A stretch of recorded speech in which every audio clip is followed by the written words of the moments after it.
Yes, we're starting in Revelation 1, and the first question comes out of verse 10.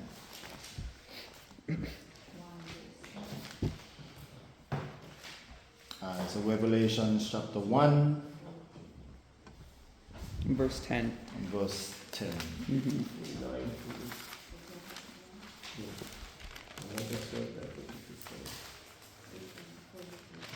So, do you want to read it first and then? Yeah. Okay.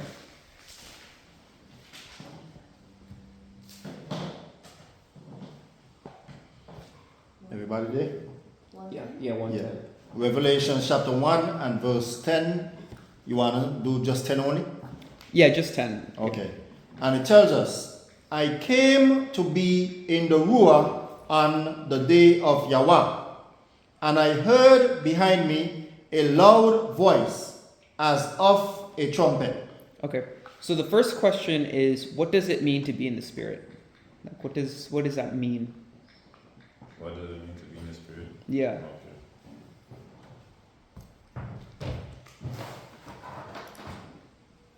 The book of John. What is it? John chapter. A regular John, right? Yeah, I think it's right. John chapter 4.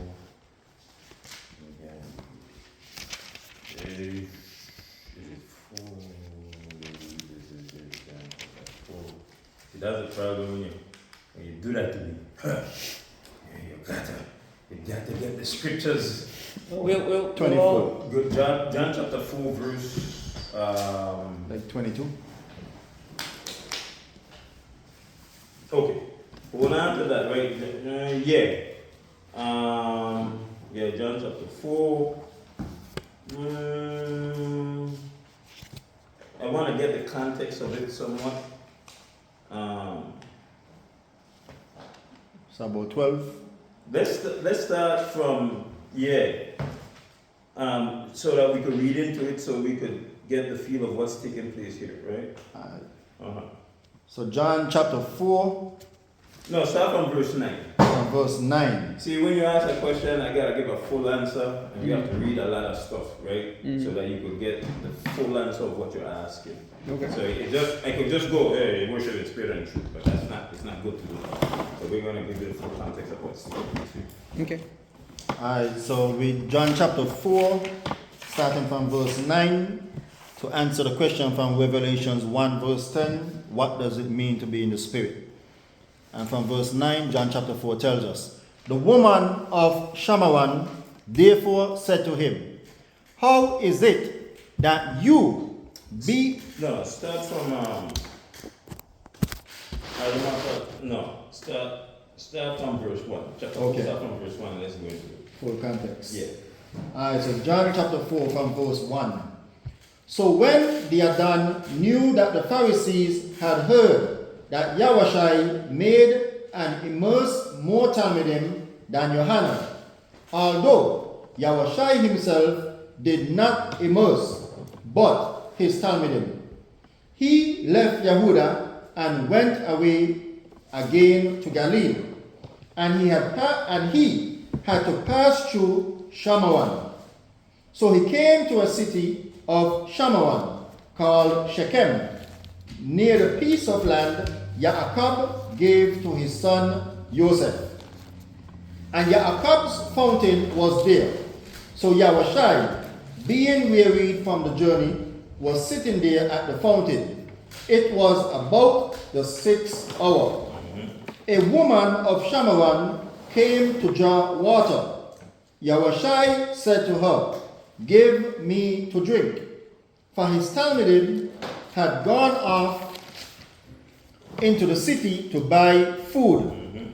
The woman of Shamawan therefore said to him, how is it that you, being a Yahudi, ask a drink from me, a woman of Shamawan? For Yahudim do not associate with Shamarites. Now, a lot of things are being said here that have a lot of history behind it. And I really don't have the time to get into all of that, but I have to move on. But yeah, we're missing a lot of stuff that's taking place here right now, right? But keep Okay. going on. Right, but you could give the quick summary of the division between that's what. Yeah, go ahead. You could share. Okay, well, basically this is just the division between the Northern Kingdom and the Southern Kingdom. Okay, so Shamaron would be one, and then the Yahudis would be the other. Yes, Shamaran, when you say Shamaran, that's the capital for the northern nation. Okay. Okay. But they're all still Israelites. Okay. They were Israelites, yes. And at that time, right, the Yahudim were not to associate with the Sumerians or the northern nation because they were cut off. Okay. So that's what's taking place here. Okay. Yeah. And then we done. Thank you. Thank you. Continue. Yes, continue. Verse 10. Yahushai answered and said to her, if you knew the gift of Elohim and who it is who says to you, give me to drink, you would have asked him, and he would have given you living water. The woman said to him, Adonai, you have no vessel, and the well is deep. From where then do you have living water? Are you greater than our father Jacob, who gave us the well and drank from it himself, and his sons and his stock? Yahushai answered and said to her, everyone drinking of this water shall thirst again, but whoever drinks of the water I give him shall certainly never thirst. And the water that I give him shall become in him a fountain of water, springing up into everlasting life. Wait a minute, man. Just hold on to that living water and this fountain, right? Keep going on. The woman said to him, Adonai, give me this water, so that I do not thirst, nor come here to drink. Yahushai said to her, go call your husband and come here. The woman answered and said, I have no husband. Yahushai said to her, you have well said, I have no husband.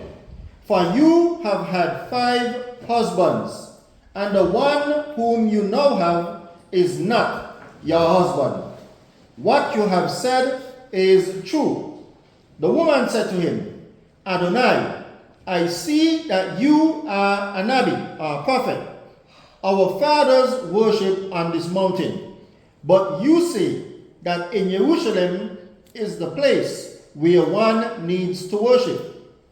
Yahushai said to her, woman, believe me, the hour is coming when you shall neither on this mountain nor in Jerusalem worship the Father. You worship what you do not know. Right. We worship what we know, because the deliverance is of the Yahudim. But the hour is coming, and now is, when the true worshippers shall worship the Father in spirit and truth. For the Father also seeks such to worship him. Elohim is Ruah, and those who worship him need to worship in spirit and truth. Those who worship him do they what? They Need to do what? Worshiping in what? in spirit and truth. So you need to worship in spirit and truth. So when we go to John chapter 6, John chapter 6,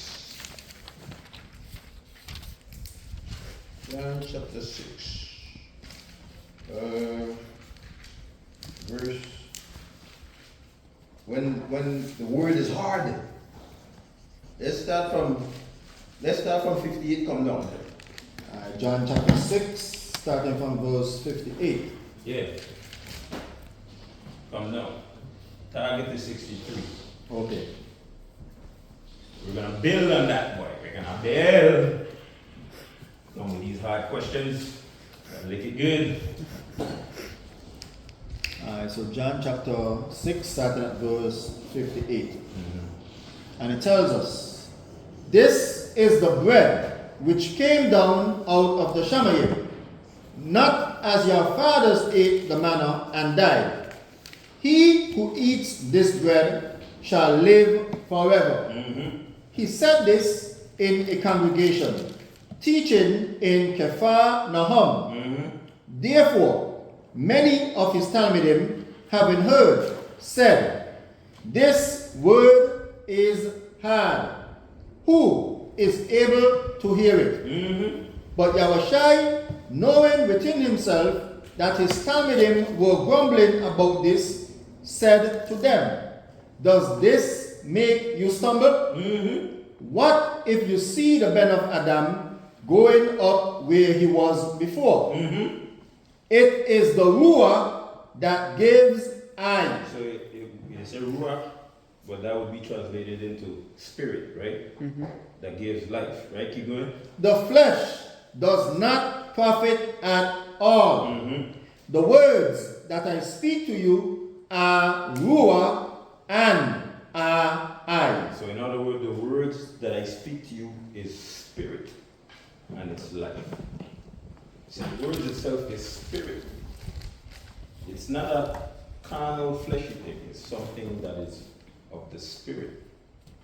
So when you have the word, this is how you know have that fountain of living water, because it is the word of spirit, and when you have the words of spirit, you go to know John chapter 14.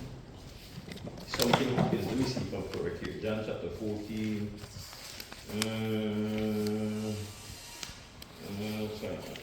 Okay, yes.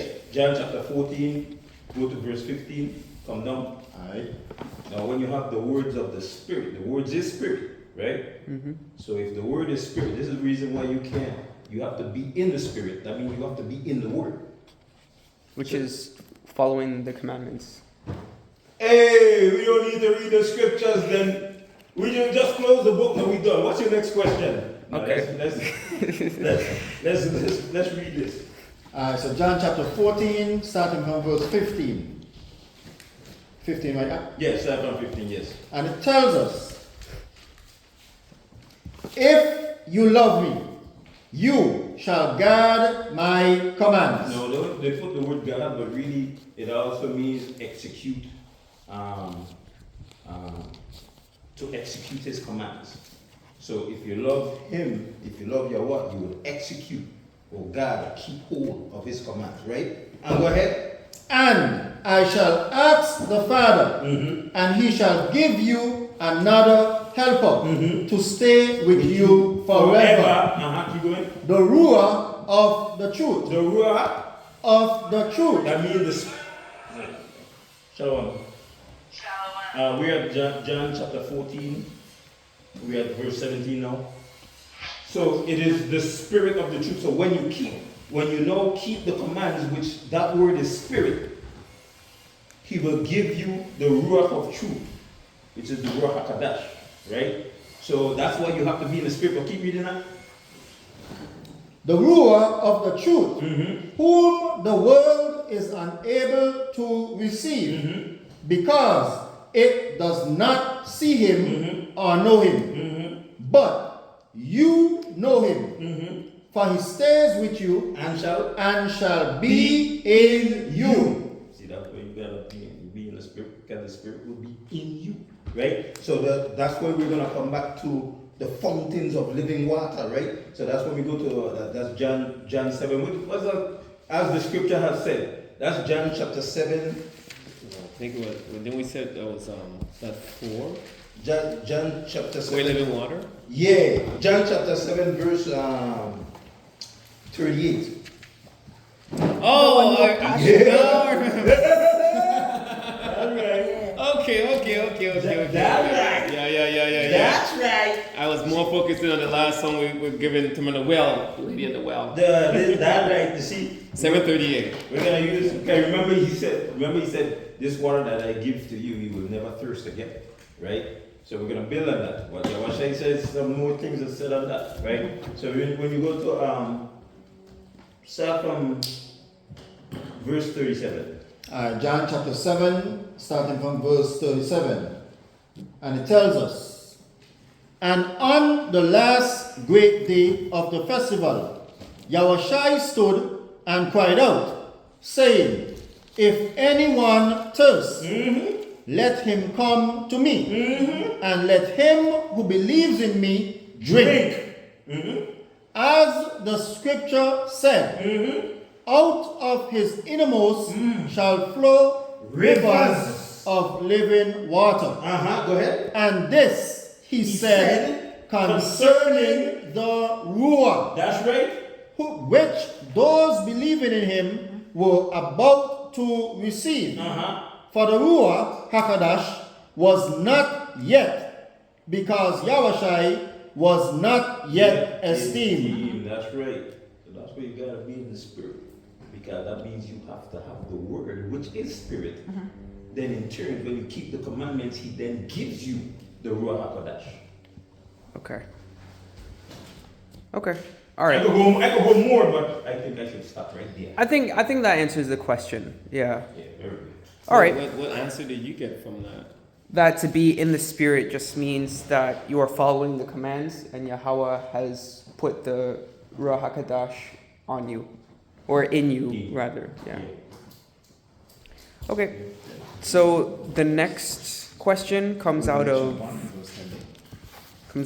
Revelation 1 verse 14. Listen, I will hit the Revelation. Morning. Yeah, we got a couple here. There's a couple. So 1:14.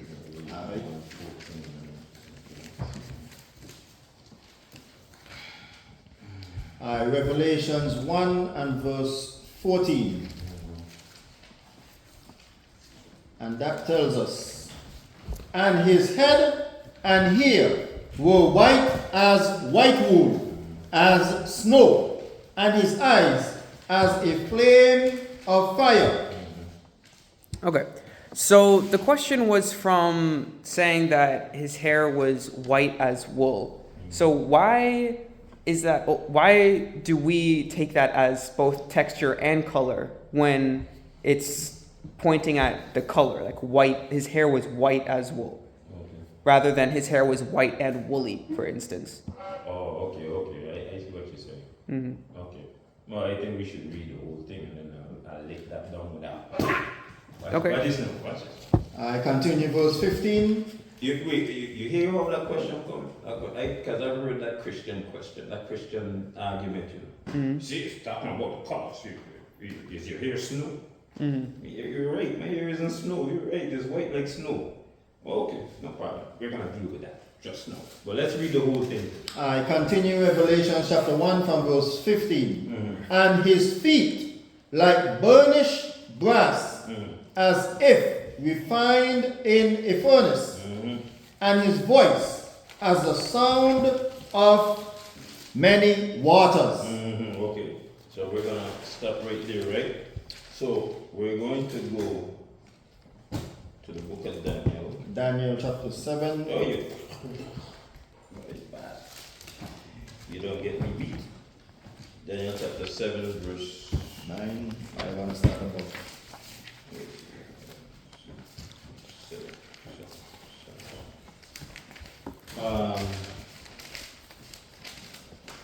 Okay. No, start from verse 9. Verse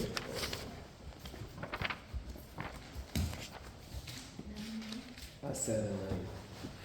Verse I'm going to shy your champagne, right? I'm going to shy your champagne.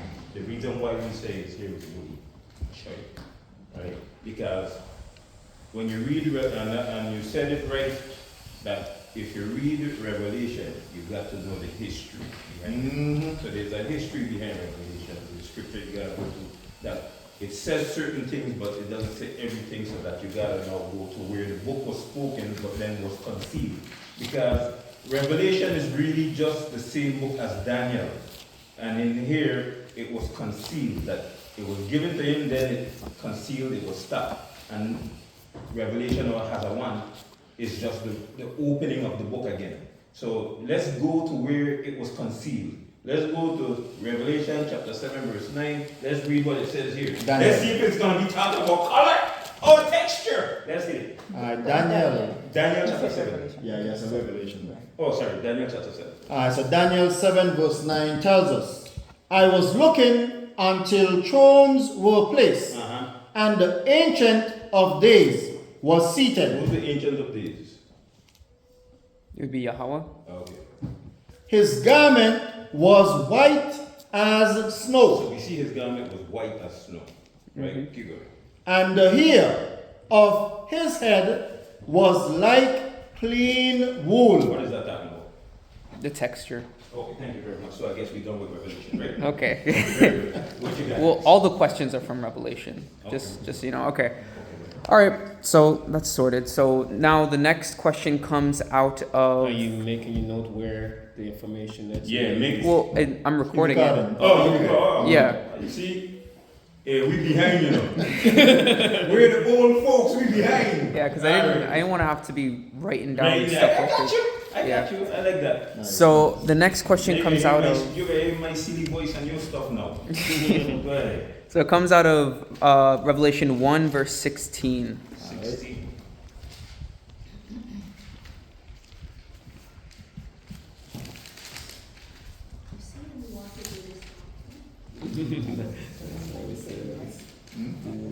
Seven, nine.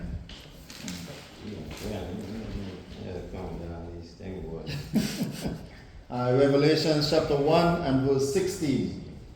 And that tells us, and in his right hand he held 7 stars, and out of his mouth went a sharp 2-edged sword, and his face was as the sun in its strength.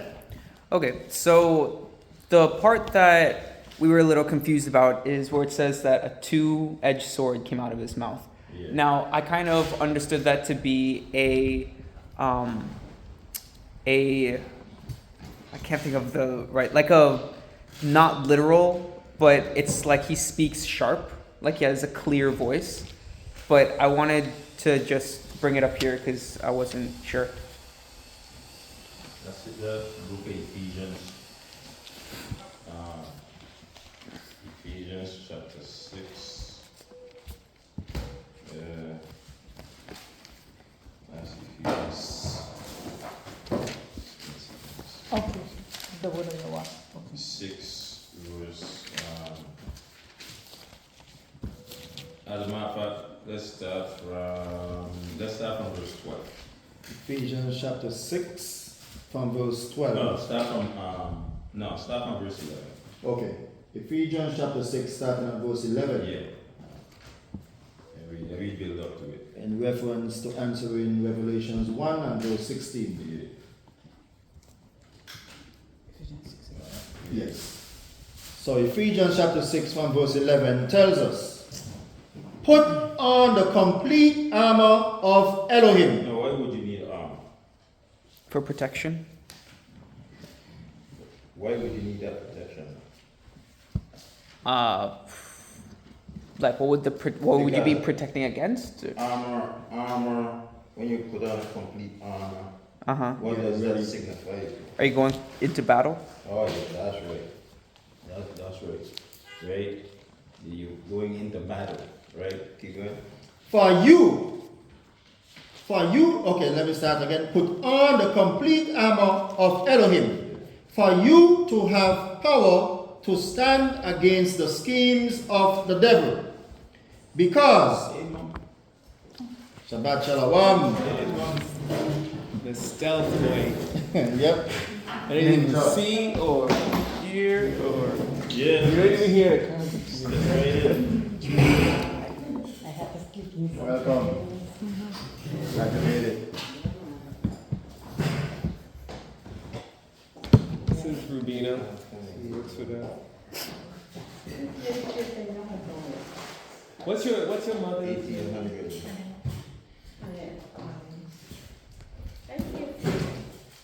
You look like a mother. That's one day. She's working with us. Oh, okay. Just call me Mama.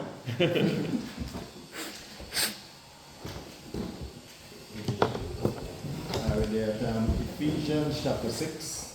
1785.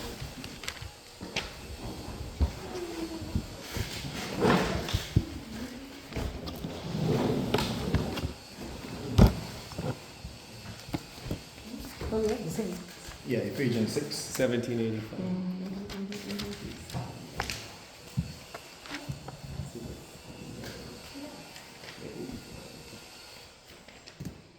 What were we saying? And verse 11. Alright, so I'll start again from Ephesians chapter 6 and verse 11. Put on the complete armor of Elohim, for you to have power to stand against the schemes of the devil. Because we do not wrestle against flesh and blood, but against principalities, against authorities, against the world rulers of the darkness of this age, against spiritual wickedness in the Shamayim. Because of this, take up the complete armor of Elohim, so that you have power to withstand in the wicked day, and having done all to stand. Stand then, having girded your waist with truth, and having put on the breastplate of righteousness, and having fitted your feet with the preparation of the good news of peace. Above all, having taken up the shield of belief, with which you shall have power to quench all the burning arrows of the wicked one. So no arrows, you come in, you have your armor and your force field around you, trying to hit you all around, you just standing there. All kind of thing taking place around you. Power. Right? Keep going on. Take also the helmet of deliverance. Now you're ready. Now, see, now you have the beaming eyes now. Right? All these things are defensive stuff, right? But keep going on. And the sword of the Ruach, Flashing. You think that Star Wars thing or anything? That ain't nothing. This is the power here.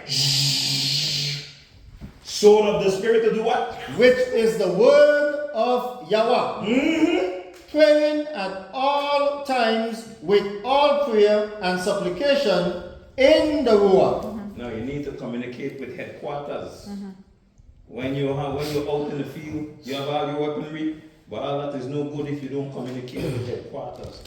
So we gotta pray at all times to stay in contact with Yahweh, right? So now let's get to, see, it talks about that now you have this sword. Let's now describe this sword. Hebrews chapter, I think it's Hebrews 4:12.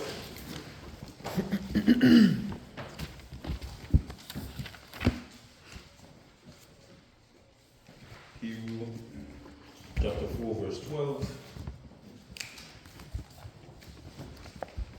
I was wondering why you went. I was wondering why you went to Ephesians. Why you went to Ephesians first? Right. You gotta build. That's You what I gotta figured. build. That's what I figured right there. You gotta build that thing. You gotta build. You just don't just. When you go straight to the answer like that, it's just dull. Right. When you build upon it, it drives the truth and the Chapter 4. information deep into the Page. heart. Yeah. 1810. 1809. 1809. You gotta, then it'll seem like he's just walking around with a sword. No. You have to have the full armor. You gotta have that powerful image. Can you beam it with all kind of power, all kind of full speed around you, that whatever come your way, you just standing there, ching, ching, ching, ching. And after when all these things done, you just take your sword and just slash it all down. Any principalities, power, whatever. You see this word here? I don't care what title you have in front of your name, behind your name, above it, whatever. You can't stand against the truth. Because as soon as I open my mouth, it will cut you to pieces. That's why it's a two-edged sword. A lot of people can't stand. I don't care. You could call yourself pastor, bishop, or whatever. You can't stand in front of this word. Let's read what this sword is. And we want to start from 12 itself or above. Let's go for the word. 12 to 12. Okay. Yeah. Hebrews chapter 4, verse 12. For the word of Yahweh is living and working and sharper than any two-edged sword. Hold up. I think, man, come on.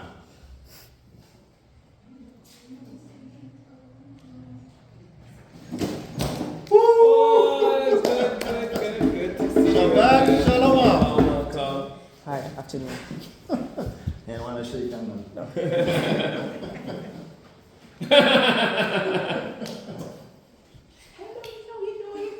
Alright. We're going to give them boys the extra love. Yeah, maybe I was telling you about it. When you guys are It's doing no track. problem. I'll bring you the next bite. And also Darren. Okay. You guys have been aloof for quite some time.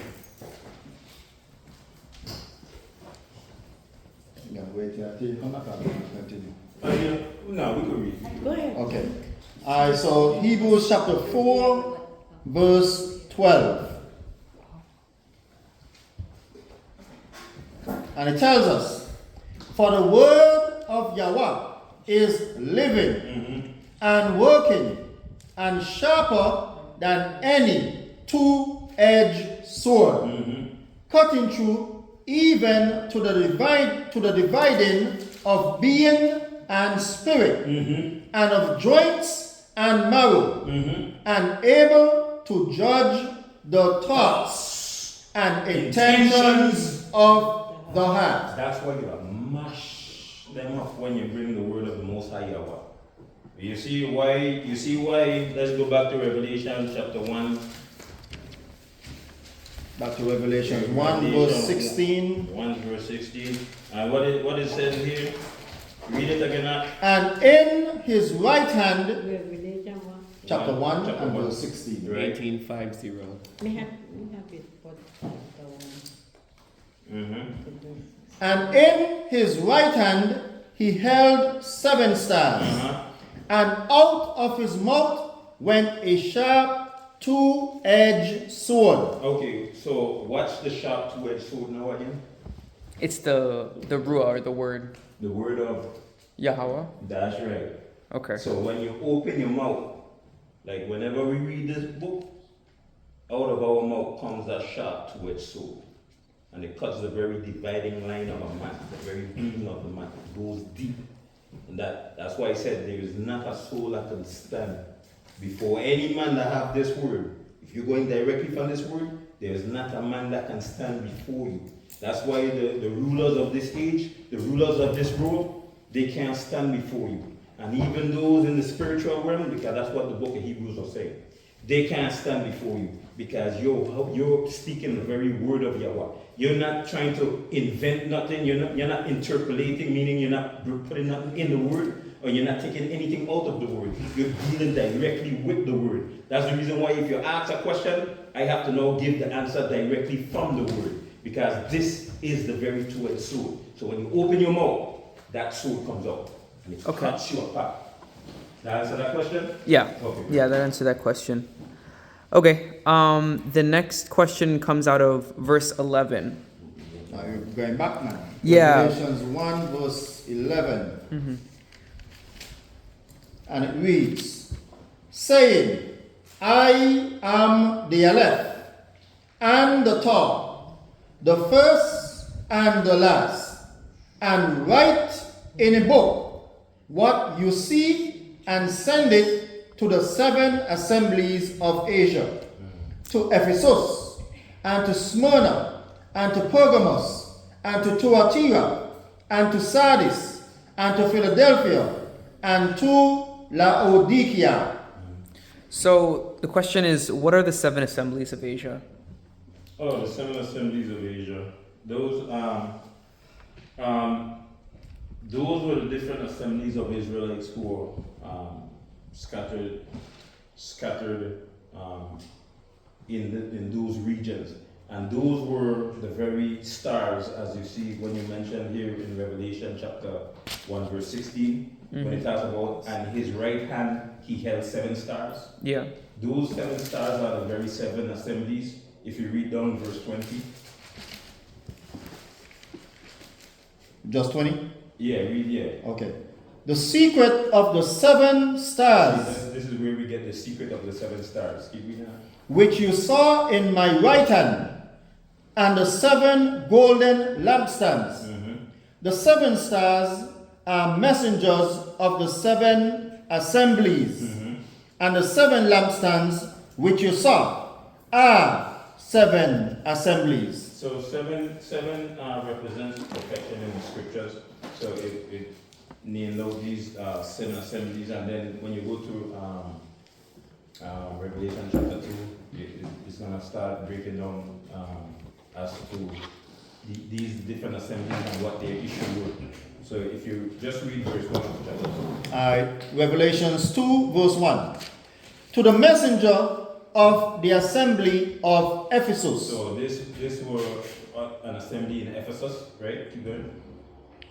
He who is holding the 7 stars in his right hand, who is walking in the midst of the 7 golden lampstands, say this: I know your works and your labor and your endurance, and that you are not able to bear evil ones, and have tried those who say they are emissaries and are not, and have found them false. And you have been bearing up and have endurance, and have labored for my name's sake, and have not become weary. But I hold this against you. So he would tell them the things that they're doing right, and then he would give them their faults, right? So you have in verse 8, you have the who? Okay, from Revelations 2 to verse 8.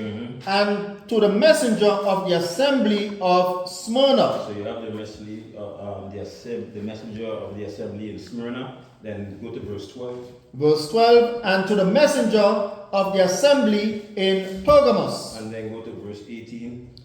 Verse 18 tells us, and to the messenger of the assembly in Tuatira. And then, so on and so on, chapter 3, verse 7, chapter 3, verse 1, and so on and so on. These are the assemblies in those different areas, and that he's addressing. Okay. So why are they important? They're important because when you go into each of them, they're dealing with certain situations that can be applied to us today. It will take a lot of reading to now break down as we read with Ephesus, that he gave them their accolades as to the things that they're doing right. But the issues of the things that they're doing wrong, that can be applied to what we do today. So we could get into that, but that would take some time. Okay. So would it kind of be like almost like a parallel with like the 7 deadly sins, or am I stretching? Or reaching? 7 deadly sins, what are those? Isn't that like greed, lust, envy, pride, gluttony, wrath, and sloth? I thought that was out of the Bible. I guess maybe not. Well, I never saw that listing yet, but I know that all those are in there, along with taking Yahweh's name in vain. What about that one? That's in that list?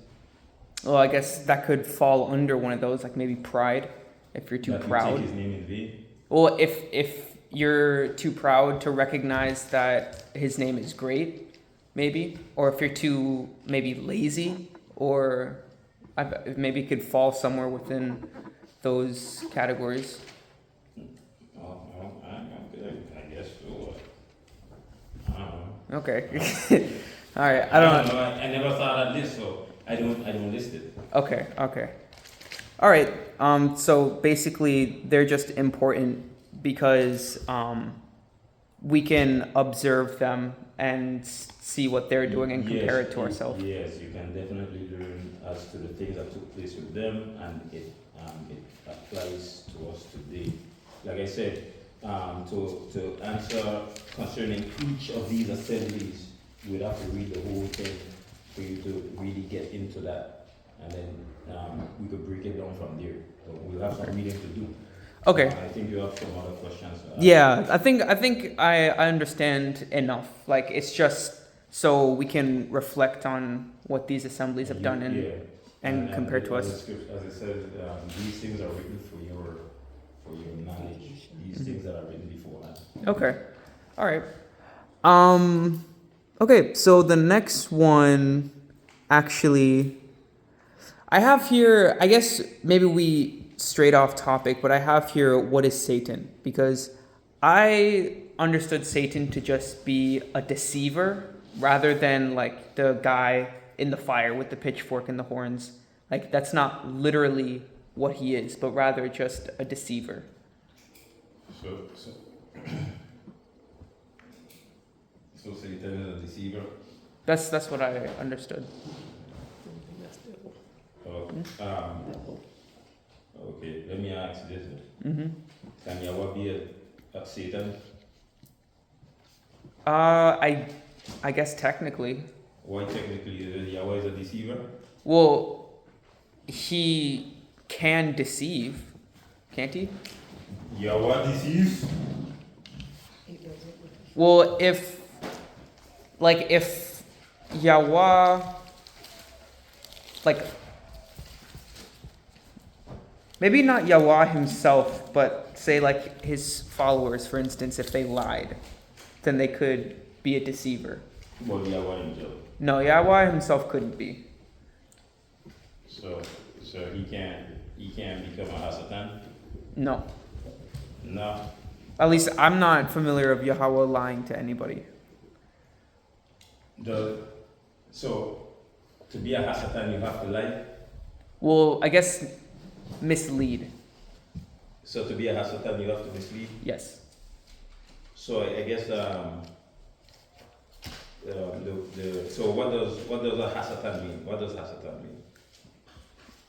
Well, I thought it meant like to deceive, like to stray someone off a particular way of thinking in a traditionally negative sense. Okay, have you ever heard of Balaam? No. Okay. Let's go to the book of Numbers. And this question was, who is the devil with? Right. Or Okay. yeah, what is Satan?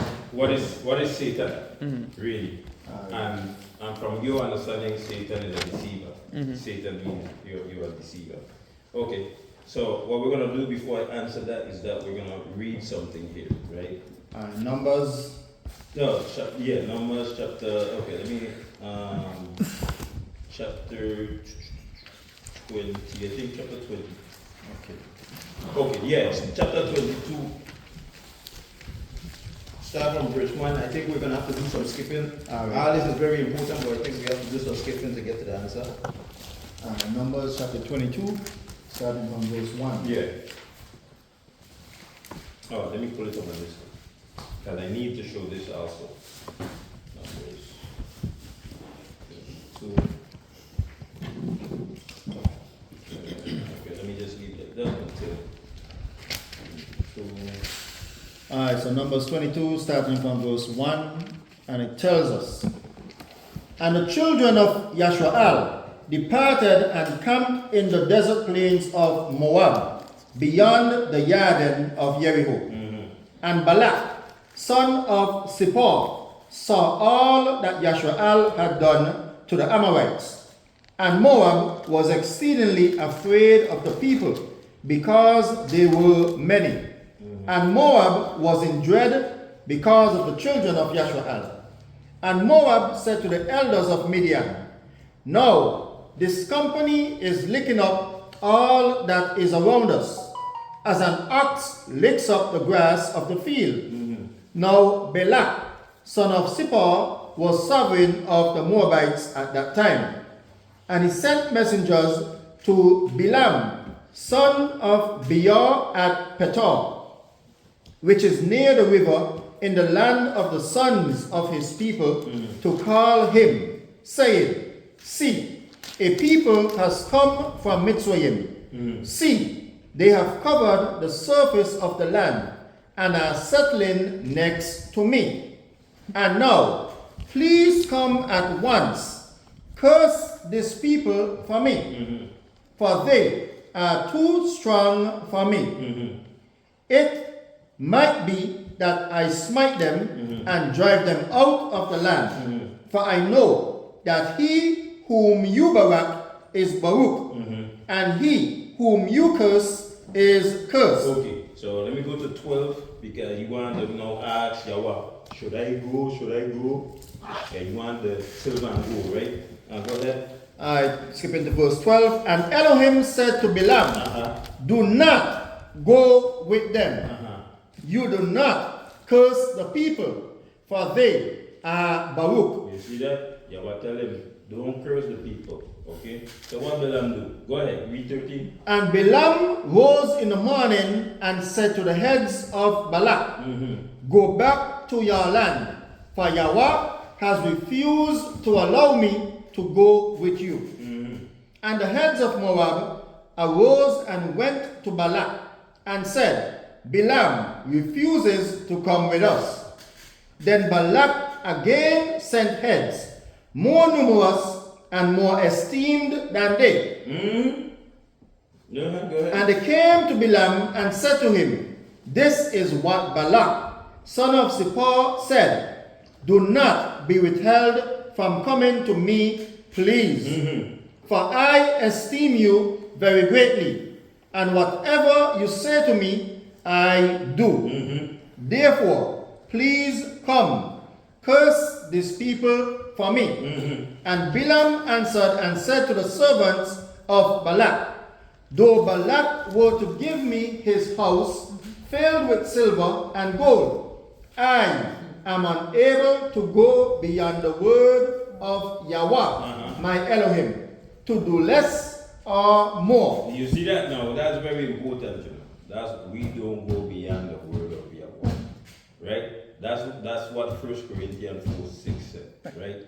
Let's go to 1 Corinthians 4:6. Right. And let's lift that out and then come back to that.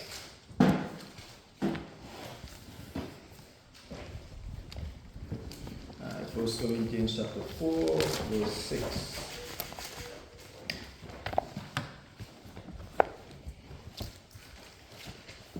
That's 17, 12 for you. We stopped at 17:13, 19. Six. Corinthians 4 and verse 6. 18. 17:12. Huh? Chapter 4. Yeah, sometimes the numbers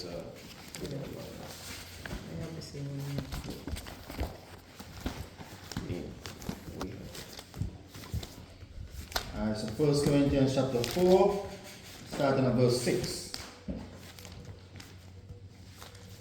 And it tells us, And these, brothers, I have applied in a figure to myself and Apollos for your sakes, so that in us you might learn not to think beyond what is written, so that none of you be puffed up on behalf of one against the other. So we're not even to think beyond what is written. So that we won't be puffed up like this is my deep revelation. See what Chris could go deep. See how Chris could bring up this thing here. Yeah, bring your offering because Chris could bring some revelation. I have some cloth here I want you to buy for $1,000. Because once Chris speak over it, $1,000 worth. Now, well, if we all could get the same word and we don't go beyond what we think and we deal directly with the word, I can't sell you no $1,000 cloth because we all could get the same word from the same book, right? And this so that none of us could be puffed up. So it was good that Balaam let's come back to Numbers. It was good that Balaam said that he's unable to go beyond the word of Yahweh, his Elohim, to do less and more, right? May I just interject 1 second? This is something that's been always on my mind. I just haven't had a chance to really bring it up. And now you said it, I was wondering. Balaam, is he an Israelite? Him? Nah. But he's a sorcerer. So And Yahweh used him. Okay. Right. He used him. Yeah, because I know you said that whoever you curse is cursed, and whoever you. Yeah. So I was Yeah, like, wait a second. No, okay, he's a sorcerer. And so, yeah, you're going to see that if you read this enough, you're going to find that when he wanted to curse them, he did certain things that when the truth of what he's trying to do, like when Yahweh speak to him, he realized he didn't have to go through all the different things he was doing before. He just spoke the word. So he was doing certain incantation or whatever, Right. then to speak. But then when he realized, no, the word just flowing out of his mouth, he didn't continue doing what he was doing. The word will tell you that, right? So now he will know Yeshua. Yeah, thank you. So go ahead, read that. Verse 19. And now, please, you also stay here tonight and let me find out what more Yahweh says to me. Well, what did Yahweh say to him before? Don't go. Right. So why is he going back to Yahweh to see what Yahweh has more to say to him? Yahweh have nothing to say to you. Because But he they went- esteem him more. Yeah, okay. He want some more stuff, but let's keep reading. Verse 20. And Elohim came to Balaam at night and said to him, if the men come to call you, rise and go with them. But only the word which I speak to you, that you do. What? Wait, Yahweh ain't giving him permission to go? Wait, Yahweh said don't go. Then the second thing Yahweh said go. Wait, what's going on here? Yahweh didn't tell him to go. Yahweh tell him to go, right? So go ahead, keep reading. And Balaam rose in the morning and saddled his donkey and went with the heads of Moab. But the displeasure of Elohim burned because he went. Wait, Yahweh was displeased because he went. Yahweh, but you tell me to go. I didn't tell you not to go. See what Yahweh does is if you insist on wanting to go against his word, then you go. And when you go, I will deal with you when you do go. Right? And that's what's happening here. But let's get to your questioning with Satan or Satan. Keep going now.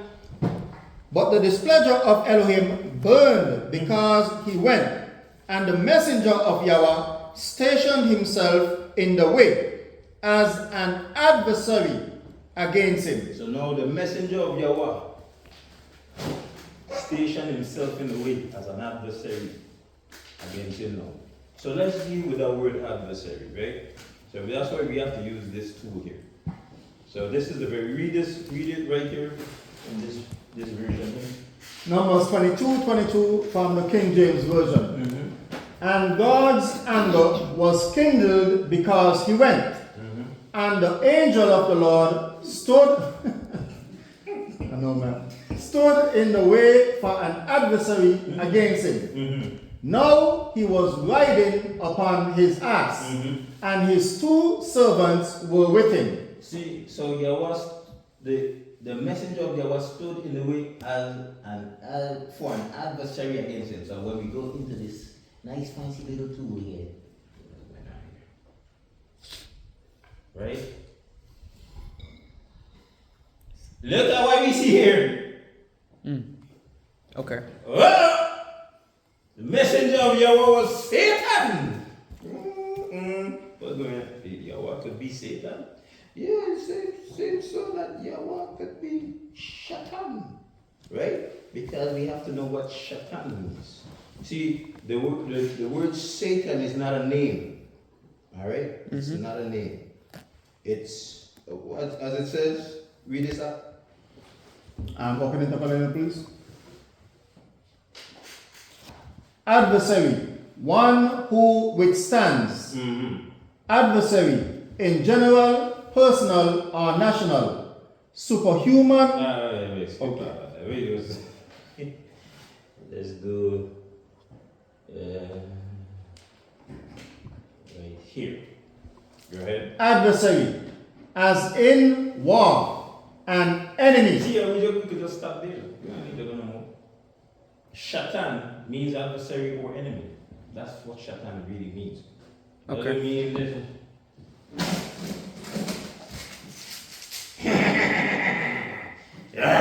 Shaitan.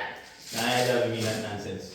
You go into Greek mythology, you're going to talk that stuff. We get into real teaching here, right? Okay. So it doesn't mean you have to be a liar or anything, you know, it just means you're an adversary. That's You're an all. enemy? Okay. Yeah. All right. So, anybody coming against me, they're Shatan. Or if I'm going against them, I'm Shatan. So that's what it means. Okay. All right then. The next question I have, I think, comes out of chapter 2 now, Revelation chapter 2.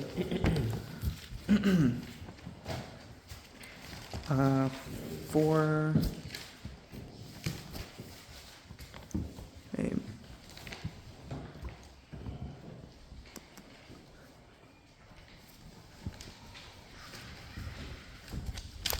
hold on, I'm trying to see. Okay, here we go. So it's Revelation 2, verse 28. 2:20.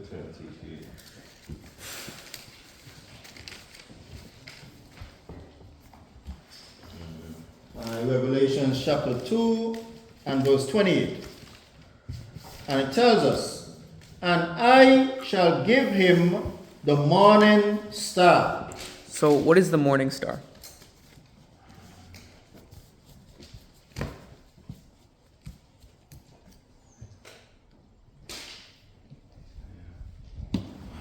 Jeremiah. See, that's what you were supposed to let me know beforehand. I think Ezekiel was Is Ezekiel? I It's, think Jeremiah. Jeremiah. Jeremiah. Jeremiah. Yeah, I think so. The morning star. Okay. Jeremiah, yeah, Shayawa. Okay. Yeah, I Okay, can't. That scripture didn't come to my head, so I know I need that morning star. We'll look it up and we'll get it because I. Yeah, we're gonna get it. Yeah, we're gonna get it. Yeah, we're gonna get it. Morning star. Bad, because the one that. Jeremiah. Which chapter? Yeah, It's no, Jeremiah. Yes. it's gonna be okay. Let me put in the word Lucifer. Lucifer. Because you're gonna find something, right? Lucifer. That's Isaiah. Isaiah? Yeah, I know it was in 14:12. Yeshua. Yeah. 14:12. Let me pull up a tool here. Isaiah 14. Well. Okay, so I'll give you the morning star, right? So let me see what Yahweh is gonna give you. Isaiah chapter 14, verse 12. Alright. Yahweh is going to give you the morning star, right? So let's read Isaiah 4. I didn't even come to Isaiah 4. 669. I'm going to mash up some doctrines. 14, you said that? Isaiah chapter 14 and verse 12. In reference to Revelations 2 and verse 28. Okay. And it tells us in Isaiah 14:12.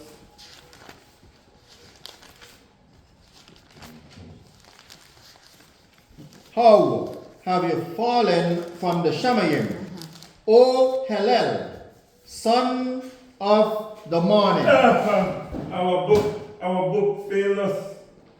Read that book. Read that book. Isaiah chapter 14 and verse 12 from the King James Version. Yeah, read the King James Version. That's what I want. Yeah, that's what I want.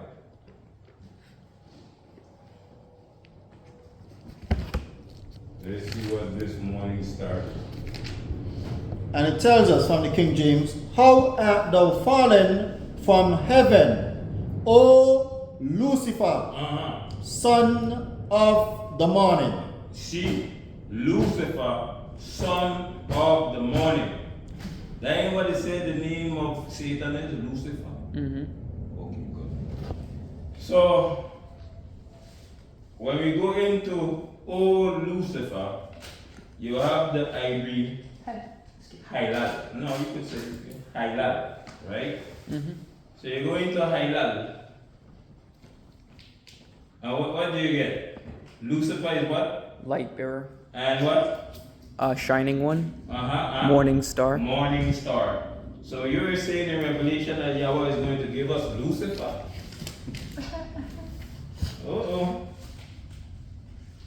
Uh-oh.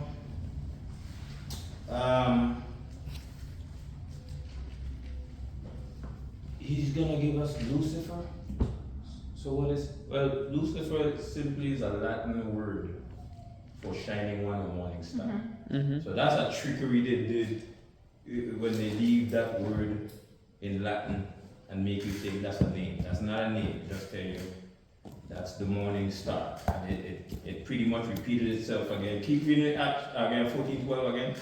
Isaiah chapter 14, verse 12. How, from the King James, right?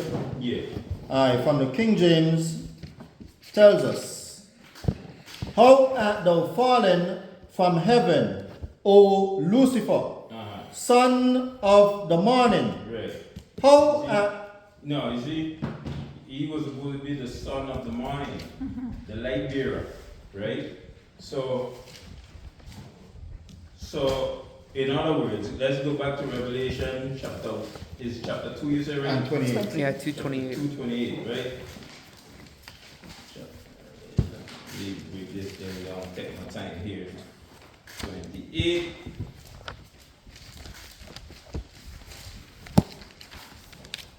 See, but you see, we skip a lot of things. But we don't do that.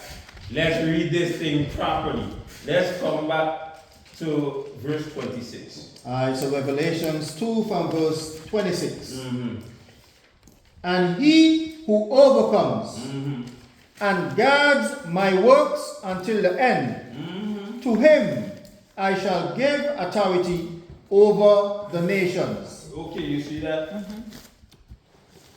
For those of us who overcome, once we endure, the Yashraelites that endure until that time, and guard his works, and we execute his work until the end, to him, he will give us authority over the nations. Right? And with this authority, keep reading verse 27 now. And he shall shepherd them with a rod of iron, Yeah, we would shepherd those nations with a rod of iron. Right? Keep going. as the potter's vessels Uh-huh. shall be broken to pieces, That's right. as I also have received from my Father. See, and he received that same authority from his father. You can read that in the book of Psalms. So then, that authority that he received from his father, he's going to give to us, right? To have that authority over the nations.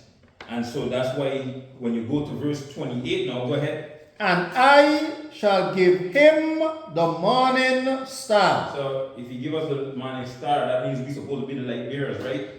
So that's Matthew chapter 5. Matthew chapter 5.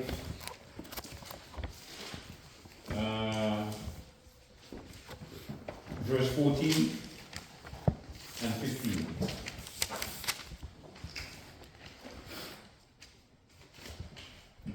Matthew chapter 5, verses 14 and 15. Mm-hmm.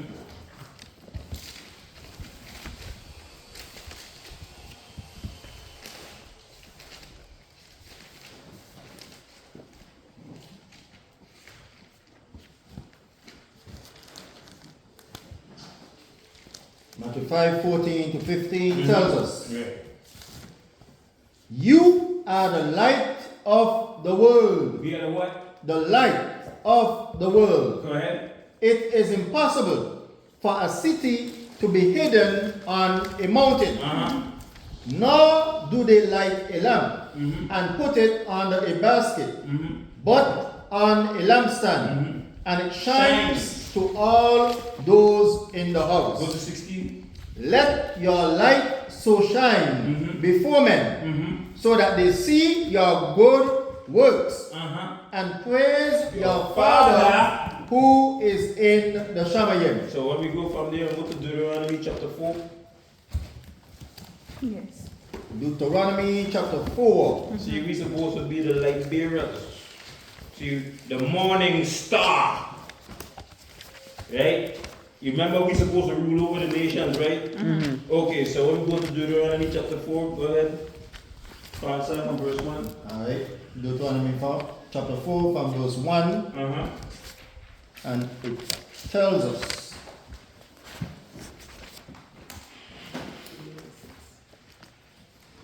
Hold on, Darren. Okay.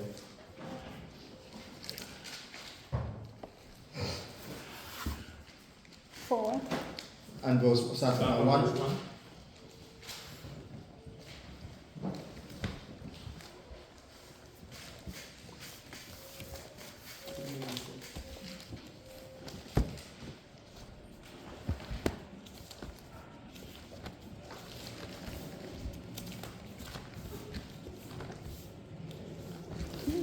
Alright, Deuteronomy chapter 4, starting from verse 1, tells us, And now, O Yashrael, And now, oh everybody. O And Yashrael, now, oh Moabites. O Yashrael, Hittites. O Yashrael, Mitrites. O Yashrael, So this is written for who? Yashrael. Uh-huh, keep going. Listen to the laws and the right rulings which I am teaching you to do. So that's what we need to do. We need to now listen to the right rulings. Right? Keep going. So that you live and shall go in and possess the land which Yahweh, Elohim of your fathers, is giving you. Do not add to the word which I command you, and do not take away from it. Isn't this what we are always saying? That's the theme that goes throughout this scripture.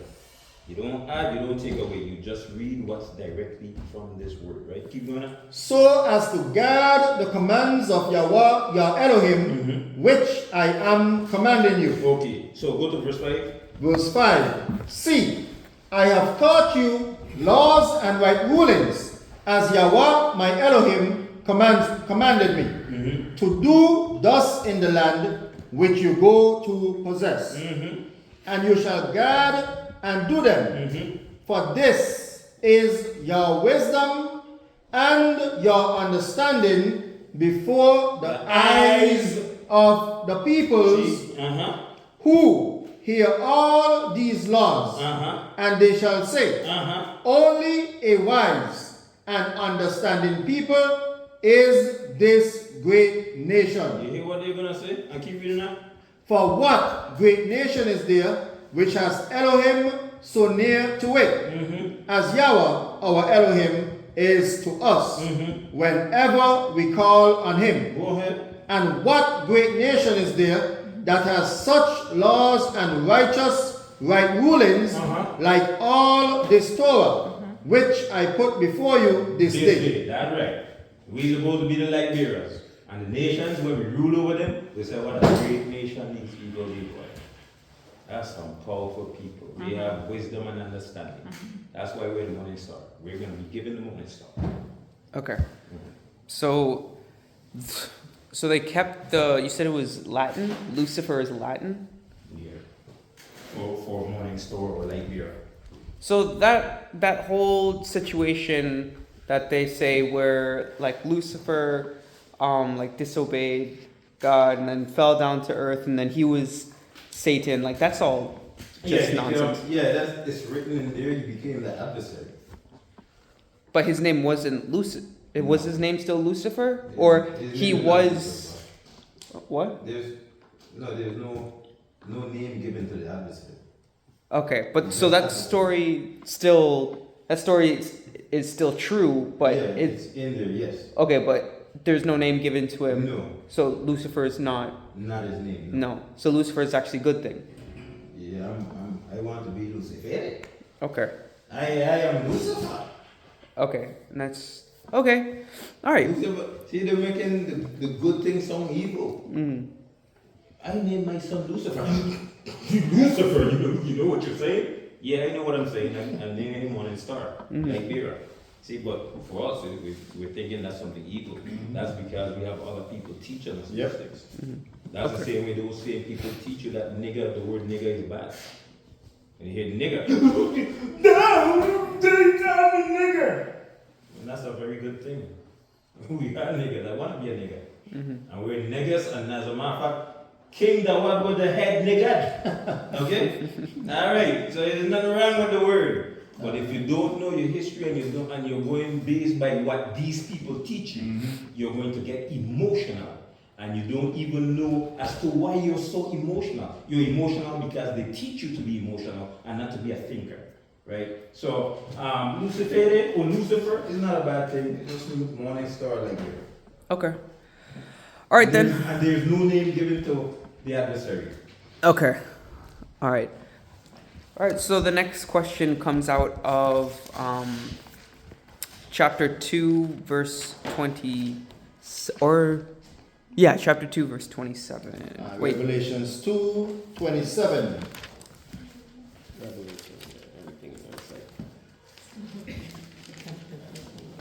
Yeah. Excuse me. So Yeshayahu chapter 14, 12. Okay, what's his name? Malik was asking about the name, if there was no name given. Okay, where is what? For Hasatan, for Yeah. It won't mention it. That's why we have to go to. Sorry. From the King James, it tells us, "How art thou fallen from heaven, O Lucifer?" Okay, and I would say Lucifer, I would say Helen. What's this again? Helen. What Helen verse? is just 12 like here. and 14, 12. Helen, Right, yes. Helen. Helen. Yeah. Yes. So they were like Lucifer, like that's some ancient deep name from the heavens. That's Latin. And so Yahweh speaks Hebrew. So it's Hebrew. is that verse talking about the Yasharites? No. How you? That was talking about Babylon. Okay. okay, that's where I was. But why would Yahweh call Babylon the light bearers? Because he gave Babylon the authority to rule over the nations. Okay, and that And was that's why he became the tree that Right. all the birds of the beast and the birds of the air and the beasts of the field were able to go under the tree Right. and be fed by this great tree before he was chopped down. And then the interpretation was that he would be the ruler of the world, and then Yahweh would cut off his authority. So he was the authority was given to him. Have you ever heard of the image, the great image that Nebuchadnezzar had, that he dreamt of? The image of the head of gold, The statue. Right. and the chest of silver, and the stomach of bronze, and the legs of iron. Never heard And of that? clay. Okay. So that's something else to get into, but that's another deep thing. So let's just stick with your question. okay. All right. So it comes out of Revelations 2 27. and 27, right? Yes. Revelations 2 verse 27 tells us, "And he shall shepherd them with a rod of iron, as the potter's vessels shall be broken to pieces, as I also have received from my Father." So we went over this already a Yeah. little bit, but I was at the time I was a little confused by what he meant. Yeah. But is it now? How I understand it now is it just means that that they will be given like the authority over the nations to chastise them as they please. Is that how that verse goes? Not as we please, but if the nations are not going in accordance to the righteousness of Yahweh, we would have the authority to break them to pieces. That's what that is saying. But when we go to Psalms chapter 2, let's go to Psalms, because it says the authority was given to him, right?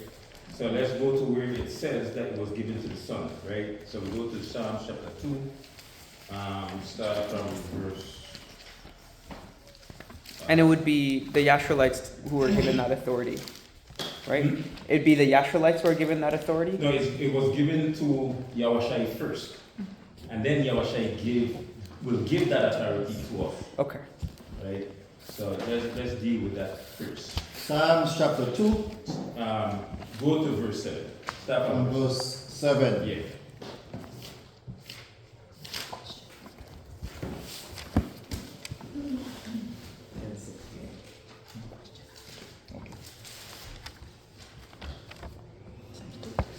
Yeah, chapter 2, verse 7.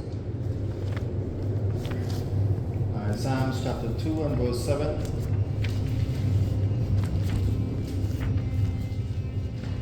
And it tells us, I inscribe for a law. Yahweh has said to me, you are my Ben. Today I have brought you forth. Ask of me, and I make the Gentiles your inheritance, and the ends of the earth your possession. Break them with a rod of iron. Dash them to pieces like a potter's vessel. What you got there? What did we just read? It's kind of just repeating the same thing from Revelation, isn't it? What did it say? Verse More 7. details. What did verse 7 say? Read it for me. I inscribe for a law, Yahweh. So it is inscribed for a law. Whenever Yahweh says something, that's it. It stands. It's a law. Right? Keep going.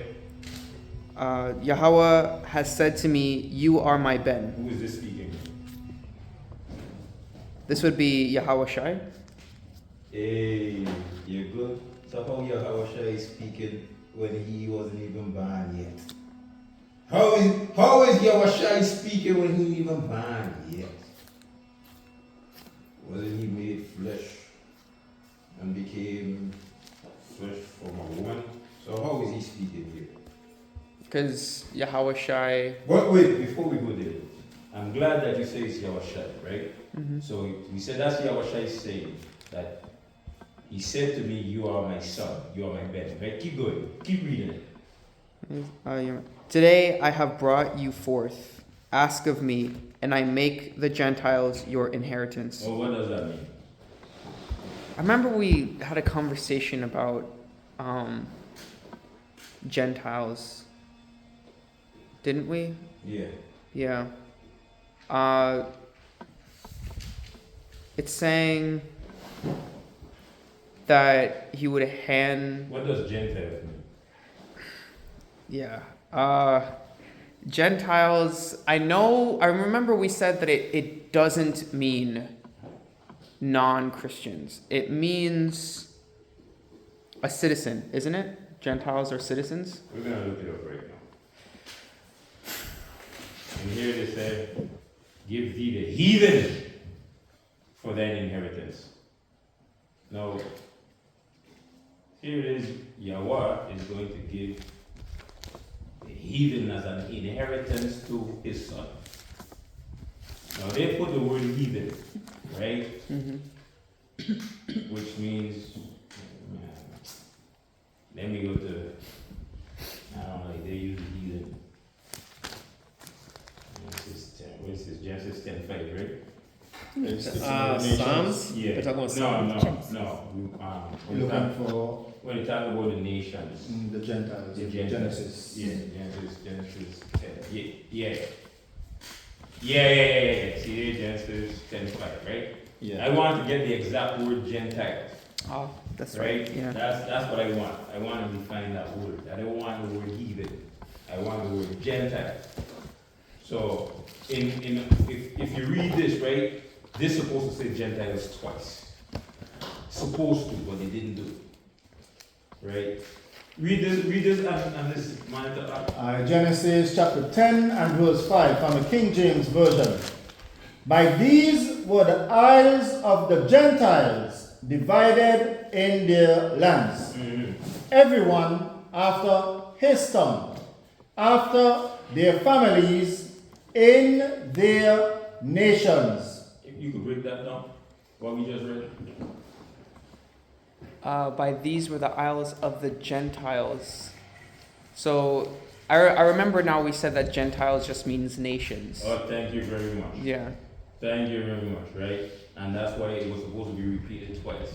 But these were the isles of the nations divided in their lands, everyone after his tongue, after their families in their nations. That's how it's supposed to be read. And let's go into the tools, prove that out. And when you go of the Gentiles, it's Gawai.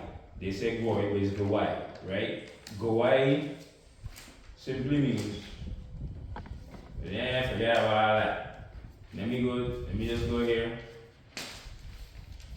A people, a confluence of men from root, da da da da da da da. Oh, but we're going into all of this here. In here, Yashua could be called a Gawai too, right? Mm-hmm. But it just simply means, what is it? Nations. Nations. That's all it means, right? So when you come back to Psalms chapter 2, verse 8, read it for me again. Psalms chapter 2 and verse 8. The sovereigns, ask of me, and I make the Gentiles your inheritance. What I mean, Malik? So he's gonna make the nations our inheritance, or he's gonna hand us the No, nations? who is this speaking here? It's Yahushua speaking. So who's getting the authority here? You are my Ben, today I've brought you forth, ask me. Okay, so it's Yahweh giving Yahushua the authority over the nations? Thank you very much. Okay. Remember in Revelation he says, the authority, I'm giving you the authority that was given to me by my Father. This is where it is given to him. Okay. This right here. This is where. Yeah, And this was before Yahushua was made flesh. that's right. This is the word speaking. See the words, see the very word is saying, I inscribe for Allah. See, I inscribe. Who's saying I? That means the word is saying, I inscribe for Allah. Yahweh has said to me. You listening to this thing here? I inscribe for Allah. Yahweh has said to me, you are my son, Ben. Today I have brought you forth. What do you mean today I have brought you forth? That means that's a prophecy saying, I will make my word into flesh. Now let me now prove that out. Let's go to the book of John chapter 1.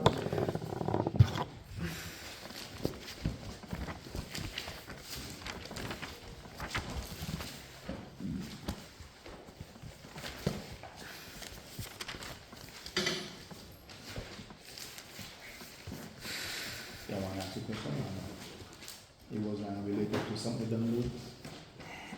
Write it down. Write it down. Let's deal with this thing. John 1, starting at 1, right? Yeah. To clarify Psalms chapter 2, we go into John chapter 1 from verse 1, and it tells us, in the beginning was the Word, and the Word was with Elohim, and the Word was Elohim. You hear that? In the beginning was the Word, and the Word was with Elohim, and the Word was Elohim. Right? And continue. He was in the beginning with Elohim. So again you're hearing, he was in the beginning with Elohim. Wait. Keep going up. All came to be through him, and without him, not even one came to be that came to be. So therefore, whatever came into existence came because of the Word. Can you show me from the Bible how everything came into existence? Where do we go? Genesis 1. What does it say? It says, Let's turn to it. Let me don't say it. Let's read it. okay.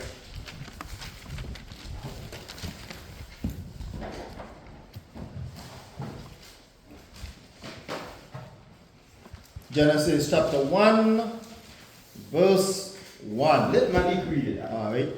Okay. And it says, in the beginning, Elohim created the Shemayim and the earth, and the earth came to be formless and empty, and darkness was on the face of the deep. And the Ruah of Elohim was moving on the face of the waters. And Elohim said, Wait a minute. Elohim said? Elohim did what?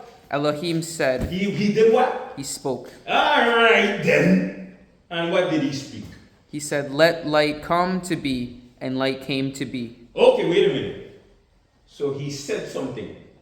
So those are Words. words, right? And when he spoke those words, let there be light. What happened? Light came. And keep going again. And Elohim saw the light, that it was good. And Elohim separated the light from the darkness. And Elohim called the light day, and the darkness he called night. And there came to be evening, and there came to be morning, day one. Day one, go ahead. And Elohim said, And Elohim did what? he said, He said again? What did he say? let an expanse come to be in the midst of the waters, and let it separate the waters from the waters. And Elohim made the expanse, and separated the waters which were under the expanse from the waters which were above the expanse, and it came to be so. And Elohim called the expanse Shemayim. And there came to be evening, and there came to be morning, the second day. Oh, you see that? So therefore, when he spoke the word, when he spoke these words, things happened. Things came into existence. And that's what we were reading in John chapter 1, right? It says and what it says here from verse 3. All came to be through him, and without him, not even one came to be that came to be. You hear that? So without this word, nothing would come into existence. Is this what the Bible is saying, Mali? Yes. Okay, very good. So we see that the word, when Yahweh spoke, the word went out and things came into existence. But watch what's going to happen now, right? Watch what's going to happen. Let's go to verse 11. Let's start from verse 11. John 1, verse 11 tells us. Wait, go from verse 10. Alright, John 1 and from verse 10. As a matter of fact, let's read this whole thing down. Let's read the whole So thing continue from verse 3. down. Yes, let me don't skip now. 1587. 1588. 88. So we established that the word was with Elohim, and the word was Elohim, and with the word, from when Yahweh spoke the word, everything came into existence, right? That is established, right? Okay, very good. Let's keep reading this. Chapter 1. Continuing from verse 3. All came to be through him, and without him, not even one came to be that came to be. In him was I, and the I was the light of men. And the light shines in the darkness, and the darkness has not overcome it. There was a man sent from Elohim, whose name was Yohanan. This one came for a witness, to bear witness of the light, that all might believe through him. Wait a minute, you see? They came to be a witness of Lucifer here, you know? What? Is this who's the true Luciferian? Ain't Yahushua? He's the true Lucifer. He's the one, he's the true light bearer. Keep reading that. He was not that light, but that he might be a witness of that light. That's right, go ahead. He was the true light, which enlightens every man coming into the world. So this is still talking about the very word that was in the beginning, right? Are we still talking about the word here? Yeah, and we see that it is the light of all men, right? It made all things came through him, and all life came through this word, and it's the light of all men, right? Keep going. He was in the world, and the world came to be speak through him, Wait a minute. Go ahead. and the world did not know him. Now, this very word came into the world, and the world that came to be through him, and the world did not know him. Right? Keep going. He came to his own, Uh-huh. and his own did not receive him. Wait a minute. Now, all of a sudden, we call in the word a he. First, it was a word that was spoken. Now, all of a sudden, we call in the word a he. Let's keep reading this thing. But as many as received him, to them he gave the authority to become children of Elohim, to those believing in his name, who were born not of blood, nor of the desire of flesh, nor of the desire of man, but of Elohim. So when you're born of the word, it's not going to be like when you're born of your father and your mother. This birth is greater, right? It is not the desire of the flesh or your father wants to get on your mom and then there you are. That's not what's going to happen. When you're born of this word, and that's what we read in Yochanan chapter 3, right? When he was speaking to Nicodemus, right? Well, keep going. And the word became flesh. The word did what? Became flesh. Yeah, the word did what? And the word became flesh. That means the word was not flesh before. If the word have to become flesh, that means the word was something. The word was just what? A word. Things that was said. But now what is being said has now put on flesh. So that's why when we read it in Psalms chapter 2,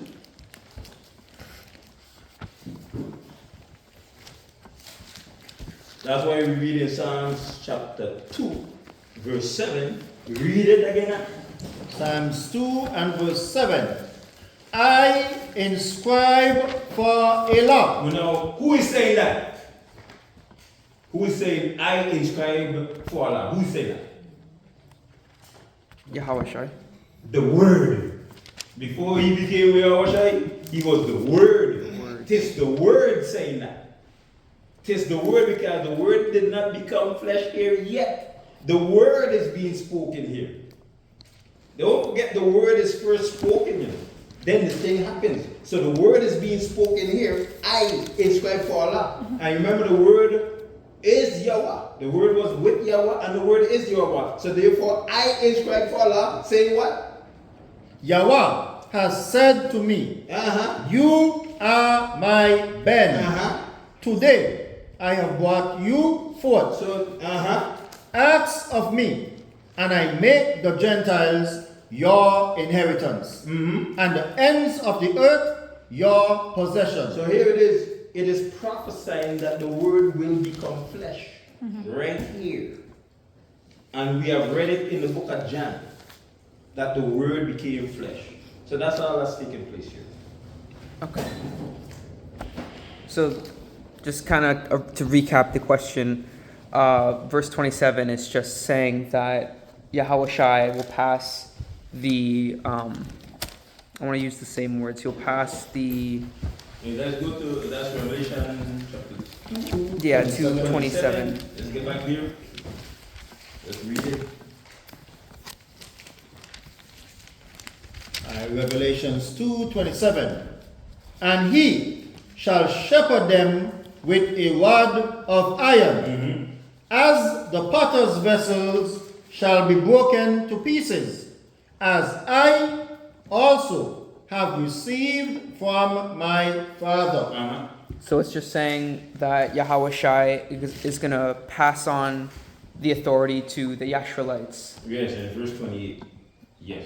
Read to me. You read 28. And I shall give him the morning star. Okay. And He who has an ear, let him hear what the ruler says to the assemblies. That's right. Okay. All right. I think I understand that better now. Very good. Okay. Let's see. 1, 2, 3, 4. I have 4 left. How much? 4. Jesus. Yeah, I don't believe this one. Yeah. I got knackers down now today. So the next question comes out of chapter 4, verse 5. And you go deeper and deeper. Yeah, we read all the way to Yeah, 8. Revelations 4, verse 5. You said all the way to which? No, I'm saying like me and my girlfriend read all the way to 8, but our Oh, to 8. our questions stop at chapter 6. Okay. Alright, so Revelation chapter 4, verse 5. And it tells us, and out of the throne came lightnings, and thunders, and voices, and 7 lamps of fire were burning before the throne, which are the 7 Ruach of Elohim. So the question is, what are the 7 Ruach of Elohim, or the 7 spirits? Okay. Like I mentioned before, the number 7 is perfection. Mhm. Speaks that. So, let me get this here. Zechariah. Zechariah. Okay, yeah, with the lampstand. Right. That's Zechariah. 12, I think. Or 9, I don't know.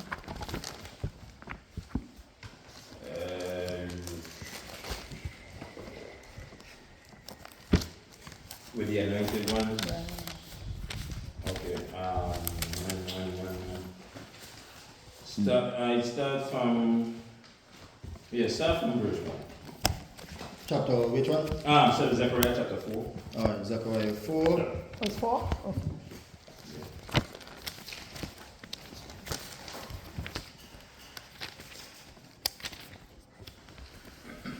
And Zechariah chapter 4, starting at verse 1.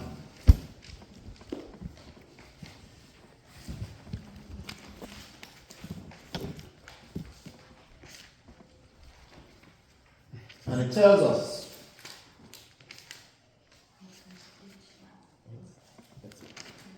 a 1,000 years.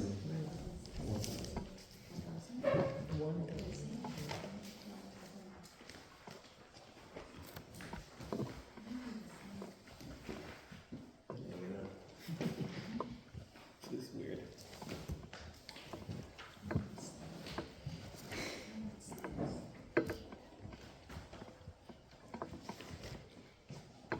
Chapter 4 and verse 1. Page at 1,000. 1,000.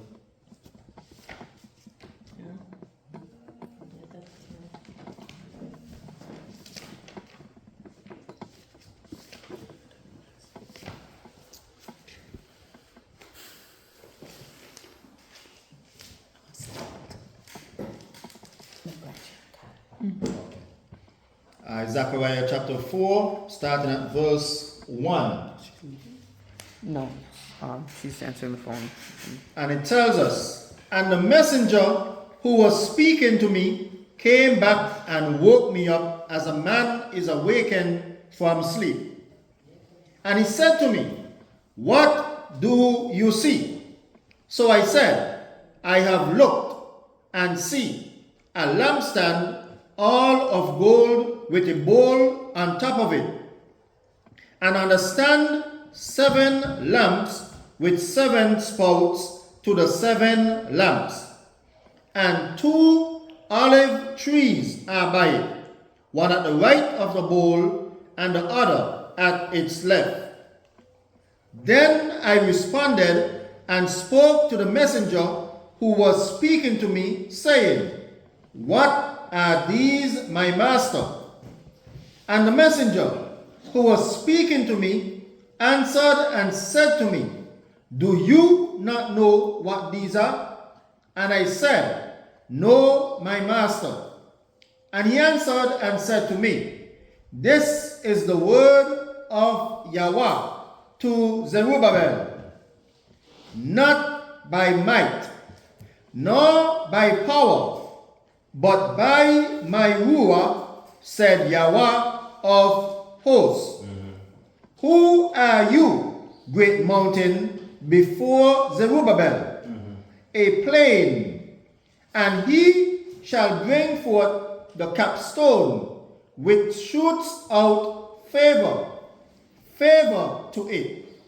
And the word of Yahweh came to me, saying, the hands of Zerubbabel have laid the foundation of this house, and his hands shall complete it. And you shall know that Yahweh of hosts has sent me to you. For who has despised the day of small beginnings? They shall rejoice when they see the plumb line in the hand of Zerubbabel.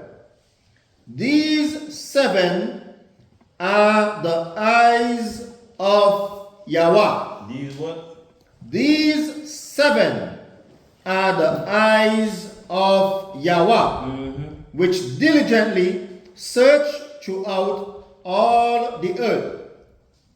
Continue. Continue. Then I responded and said to him, what are these 2 olive trees, one at the right of the lampstand and the other at its left? And I responded a second time and said to him, what are these 2 olive branches which empty golden oil from themselves by means of the 2 golden pipes?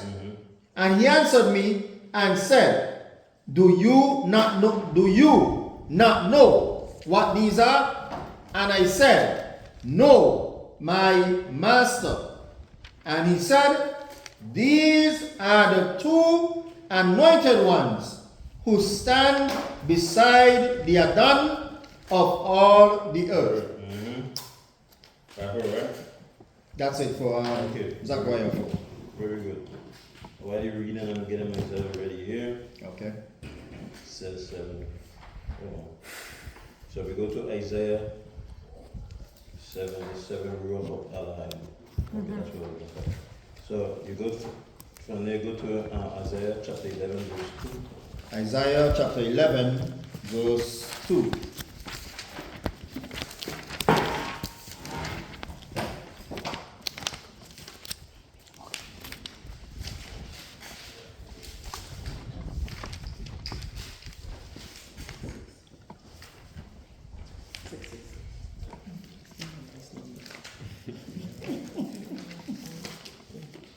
Right. 666.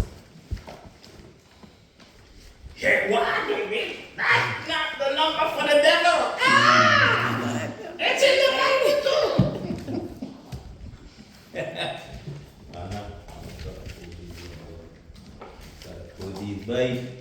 So what we're gonna do, we're gonna count. We're going to count as we go. We're going to count, right? Okay. Alright, so Isaiah 11 from verse 2. Chapter 11. Starting at verse 2. Oh.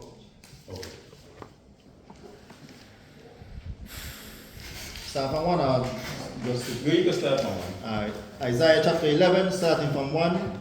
And a rod shall come forth from the stump of Yeshai, and a sprout from his roots shall bear fruit.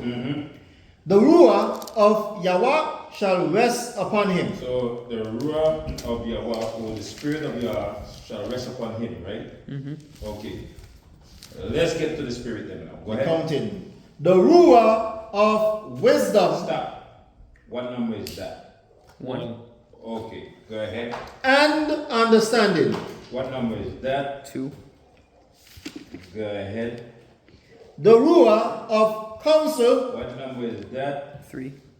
and might. 4. Oh, wait, I'm trying to keep up here. Uh-huh, The Ruah of knowledge 5. uh-huh. and of the reverence of Yahweh. 6. I count 6. Mhm. Uh-huh. shall make him breathe in the reverence of Yahweh. And he shall not judge by the sight of his eyes, nor decide by the hearing of his ears. But with righteousness he shall judge the poor, and shall decide with straightness for the meek ones of the earth, and shall smite the earth with the rod of his mouth, and slay the wicked with the breath of his lips. Continue. And he is, we go to, and the seventh is the rule of righteousness. What with what? Righteousness? Let me go ahead, let me prove that out. He ain't said rule of righteousness. Yeah. It says, Oh, no. He mentioned No, rule. it's not saying rule of righteousness. True. But he is the rule of righteousness, because it says here. Wasn't we supposed to start from verse the rule of Yahweh as one? That wouldn't be number one? No. Since you made It's the rule of Yahweh that shall rest upon him, which is the rule of wisdom, understanding, Okay. the rule of counsel, might, the rule of knowledge and reverence, and shall do what? Keep reading that.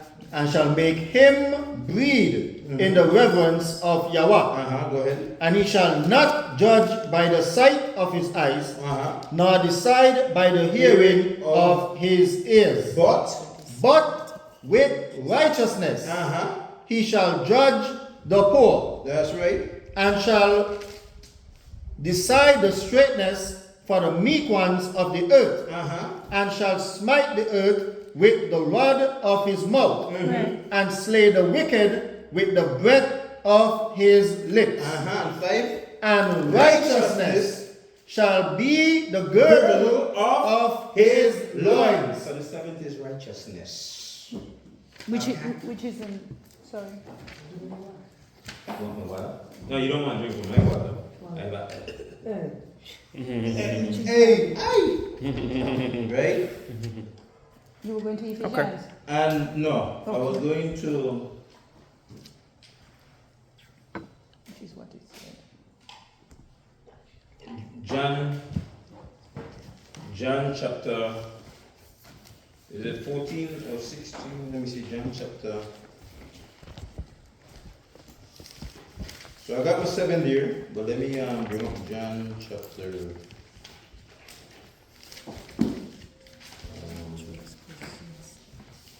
John chapter.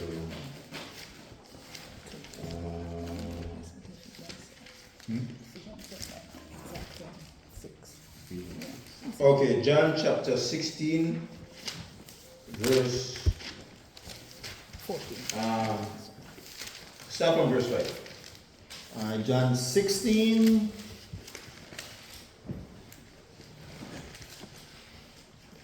On verse 5. Yeah.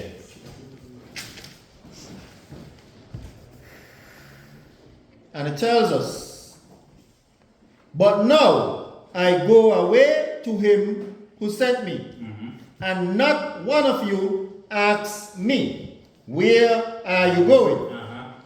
But because I have said these to you, grief has filled your heart. But I say the truth to you, it is better for you that I go away. For if I do not go away, the Helper shall not come to you at all. But if I go, I shall send him to you. And having come, he shall reprove the world concerning sin, and concerning righteousness, and concerning judgment. Concerning sin, because they do not believe in me. Concerning righteousness, because I go to my Father, and you see me no more. Concerning judgment, because the ruler of this world is judged. So So therefore, there is your 7 spirits of Yahweh, Okay. which is not really 7, but these are Mm-hmm. 7 spirits. There you go. Okay. Yeah, because we're kind of confused because we just, we're thinking there's only one Ruah, but it's not necessarily multiple Ruahs, but it's like the I almost want to say personality. That's probably not the best word, but Yeah, but I of understand what you're saying. of the one Ruah. Right. Okay. Cool. So the next question I have then comes out of verse 7 through 8. Okay, let me look at that. I'm sweating bullets. Yeah. Is this Yeah. the last one? Go ahead. Tell Now you. it's chapter 4. Yeah, chapter 4, verse 7 to 8. Revelations 4, 7 to 8. How many questions do you 3. have? I have children. So Revelation chapter 4, verse 7 through 8 tells us, and the first living creature was like a lion.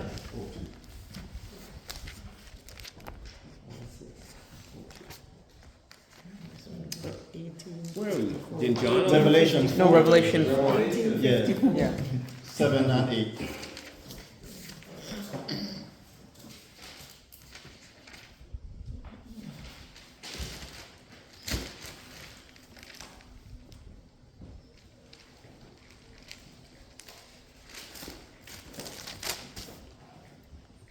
So Revelation 4, verse 7 and 8. And the first living creature was like a lion, and the second living creature like a calf, and the third living creature had a face like a man, and the fourth living creature was like a flying eagle. And the 4 living creatures, each having 6 wings, were covered with eyes around and within, and they do not cease day or night, saying, Kadash, Kadash, Kadash, Yahweh El Shaddai, who was and who is and who is coming. Okay. So the question is, how can they look like a calf and an eagle and a man if they're at the same time covered in eyes and have 6 wings? Is it like the shape and they just kind of vaguely resemble those things? Or is there some kind of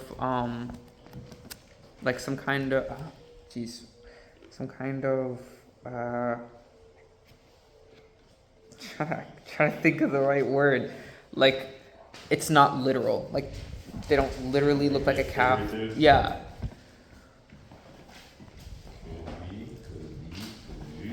Go to Ezekiel chapter 1.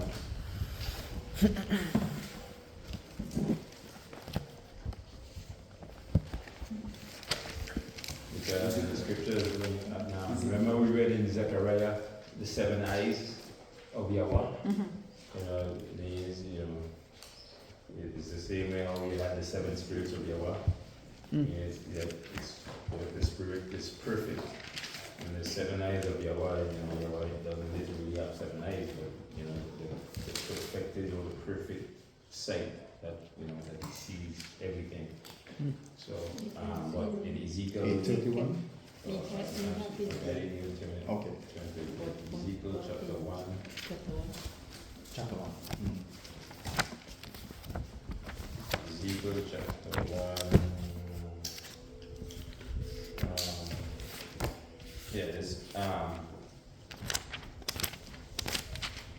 Let's start from verse 1. Alright. Ezekiel, Yehezkel chapter 1, starting from verse 1. And it tells us, and it came to be in the 13th year, in the 4th month, on the 5th of the month, as I was among the exiles by the river Kebar, the Shamayim were opened, and I saw visions of Elohim. on the 5th of the month, in the 5th year of sovereign Jehoiakim's exile, the word of Yahweh came expressly to Yehezkel, the Kohen, the son of Buzi, in the land of the Kasdites, by the river Kebar. And the hand of Yahweh came upon him there. And I looked, and saw a whirlwind coming out of the north, a great cloud with fire flashing itself, and the brightness was all around it, and out of its midst, like glowing metal, out of the midst of the fire, and out of the midst of it came what looked like 4 living creatures. So he's seeing all these things. This is what his vision, he sees in a vision. So, and he sees this whirlwind and all this glowing metal and fire and all this. And out of the midst came what looked like 4 living creatures. So it's 4 living creatures that he's seen come out of all this fire and power, right? Keep going. And this was their appearance. He's going to describe their appearance. This is what he's describing now. You can see this thing, right? Continue. They had the likeness of a man. So they had a likeness of a man. So that's, if you see an image of a man, you have a head, you have 2 arms, 2 legs. Keep reading. And each one had 4 faces. But Baz, upon this head had 4 faces. You see a head, but upon this head had 4 faces, Baz. Listen, when you start reading this book, be prepared. Right? Keep going. And each one had 4 wings. Sorry. No problem. I left for grandchildren home. Thanks for coming. Aye, shalom. Good to see you Okay. also. Aye. Go ahead.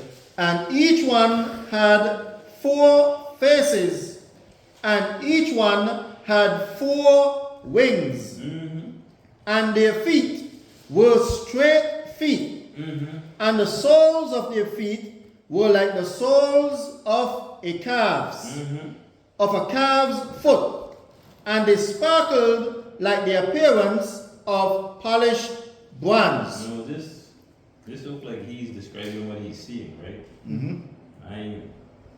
I wouldn't know what this would mean if this was a figurative example.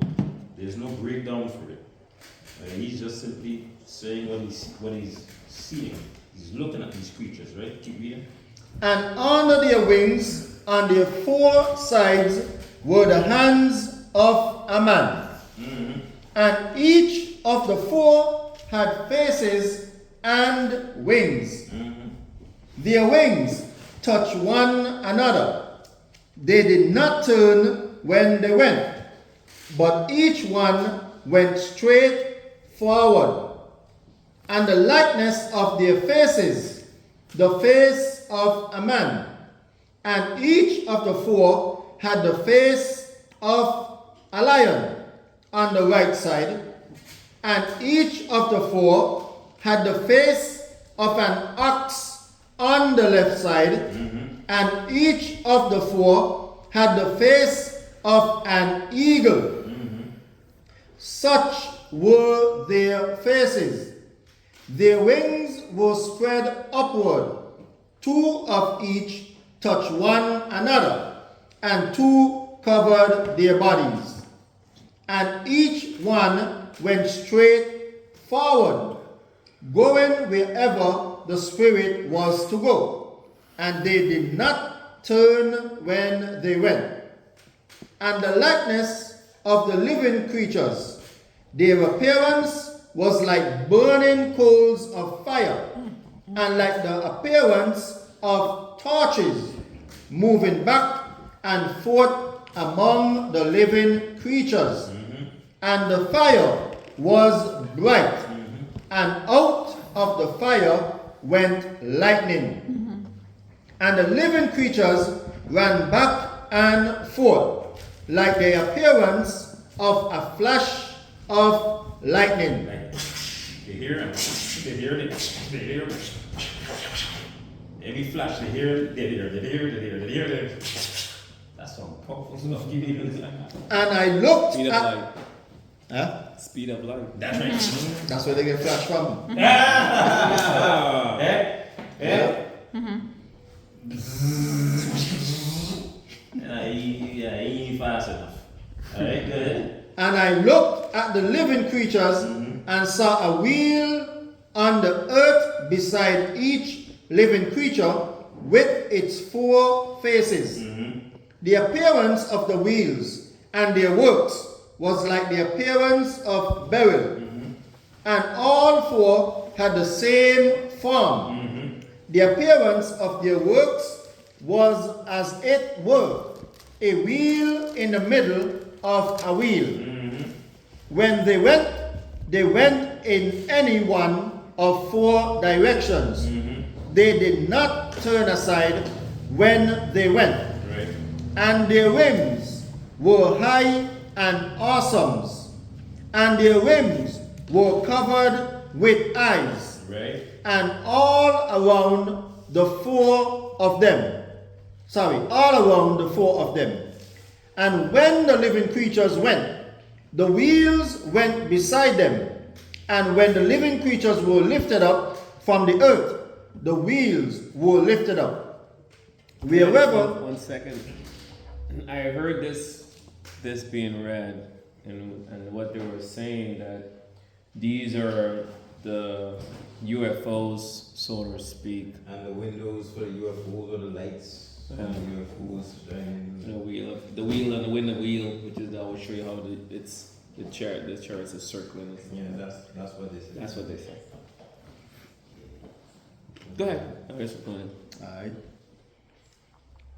And the wheels were lifted, wherever the Spirit was to go, they went, because there the Spirit went, and the wheels were lifted together with them, for the Spirit of the living creatures was in the wheels.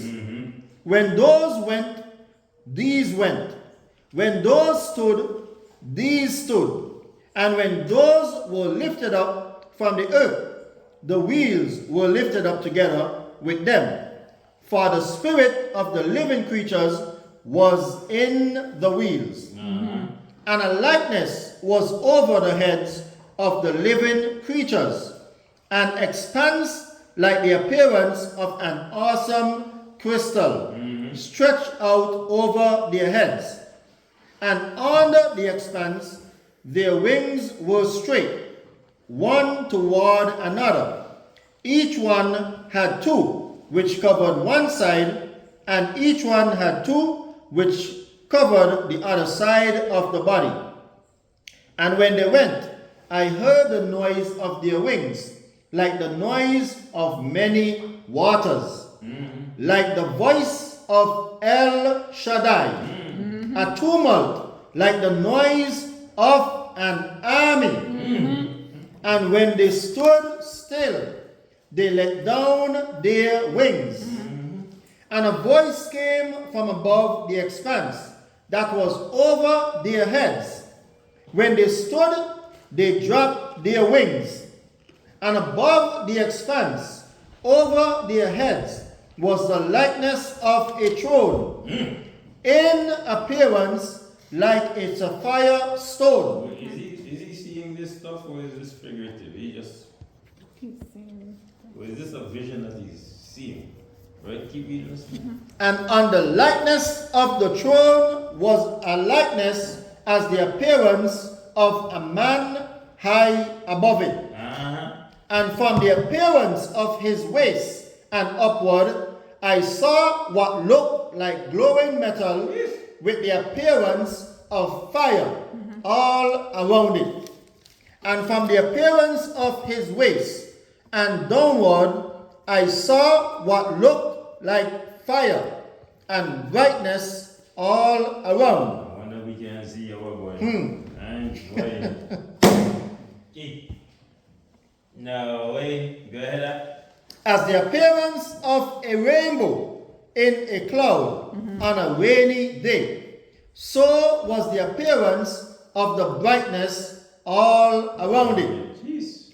This was the appearance of the likeness of the esteem of Yahweh. Uh-huh. And when I saw it, I fell on my face, Uh-huh. and I heard a voice of one speaking. So when he did when he saw it, he did what? Fell on his face. That's why when you read the book of Revelation, you need to know the history of where these things coming from. A lot of things we may take as figurative, we gotta be careful, but certain things are very literal. Are these the same creatures though? Because in Revelation it says that they have 6 wings, and here it says they have 4. Well, you see, these Yahweh are not limited to. You have some that have 4, some that have 6. Well, they give the fancy name of cherubim and seraphims. So, whether one is cherubim or seraphim, I don't know, but you have those that have 4, those that have 6.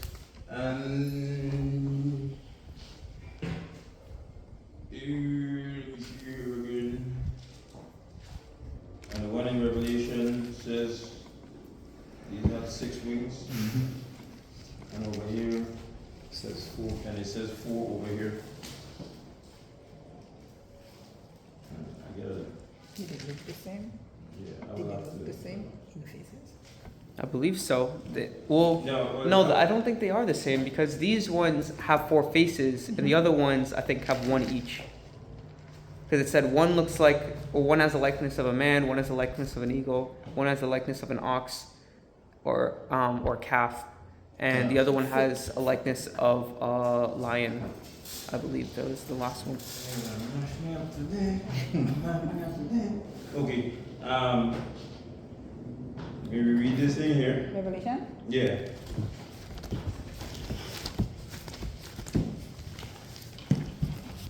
Guy, we read it? Revelation chapter 4, 7, and 8. And it tells us, and the first living creature was like a lion, and the second living creature like a calf, and the third living creature had a face like a man, and the fourth living creature was like a flying eagle. Okay. So you had these, and these were around the throne. And before the throne, there was a sea of glass and a cushion in the midst of the throne. Okay. And you had, and these were around the throne, the 4 living creatures, each one had the one face. That those that are in Ezekiel had 4 faces, right? Okay. So let me come back here in Ezekiel. Now you see, now you're gonna have me have to focus on this. I don't even focus on this one. And you had and you come to Ezekiel chapter 1 verse 6. No, start from verse 5. And out of the midst of it, he, And this one you had the whirlwind, right? Ezekiel 1:4. Go ahead and read from 4. from 4, okay. And I looked and saw a whirlwind coming out of the north, a great cloud with fire flashing itself. So you're coming out from the north. I won't be able to prove it right now, but north is usually the place of adversarial, or an adversarial place. The nations of the north. So it's usually a place of adversary. Right? Go ahead. So they were coming out from, the whirlwind was coming from the north. And when you talk about wind, that's usually war and strife. Right? So it's a whirlwind. And I'm saying that, right? I'm saying that, but let me get my flow because I'm trying to understand this. Just come back to that. Just go to the next one. Yeah. That one there will dig into a little bit one, more yeah, research. this one you really have to get in because now I gotta break down what the whirlwind. I gotta break down all these things to get to this. But let me kind of go ahead. And I looked and saw a whirlwind coming out of the north, a great cloud with fire flashing itself, and brightness was all around it, and out of its midst, like glowing metal, out of the midst of the fire, and out of the midst of it came what looked like 4 living creatures, and this was their appearance.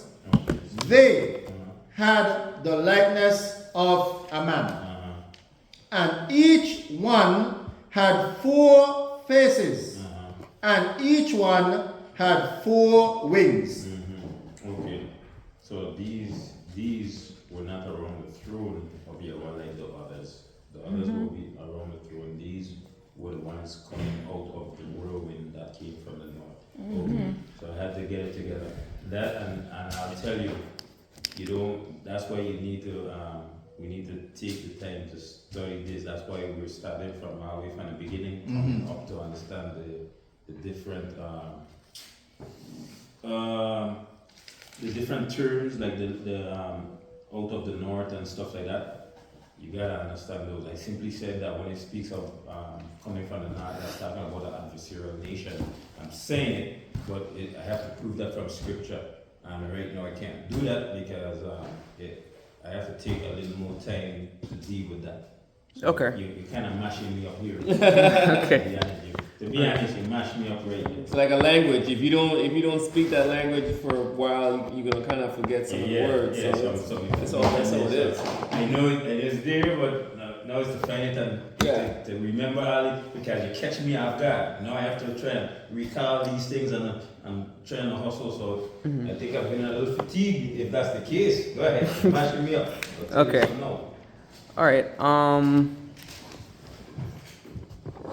Okay, so there's just 2 left. So, Yeah, this is why I told them, I said, you guys have picked a book that should be one of the last things you can get into if you have not been through this book. That's why I tell them, you're going to be lost. yeah. This next one is a little bit of a long one though. How do you mean? Well, it covers 8 verses. Okay. Go ahead. Yeah. So it comes from chapter 6, verses 1 through 8. Revelation chapter 6, verses 1 through 8.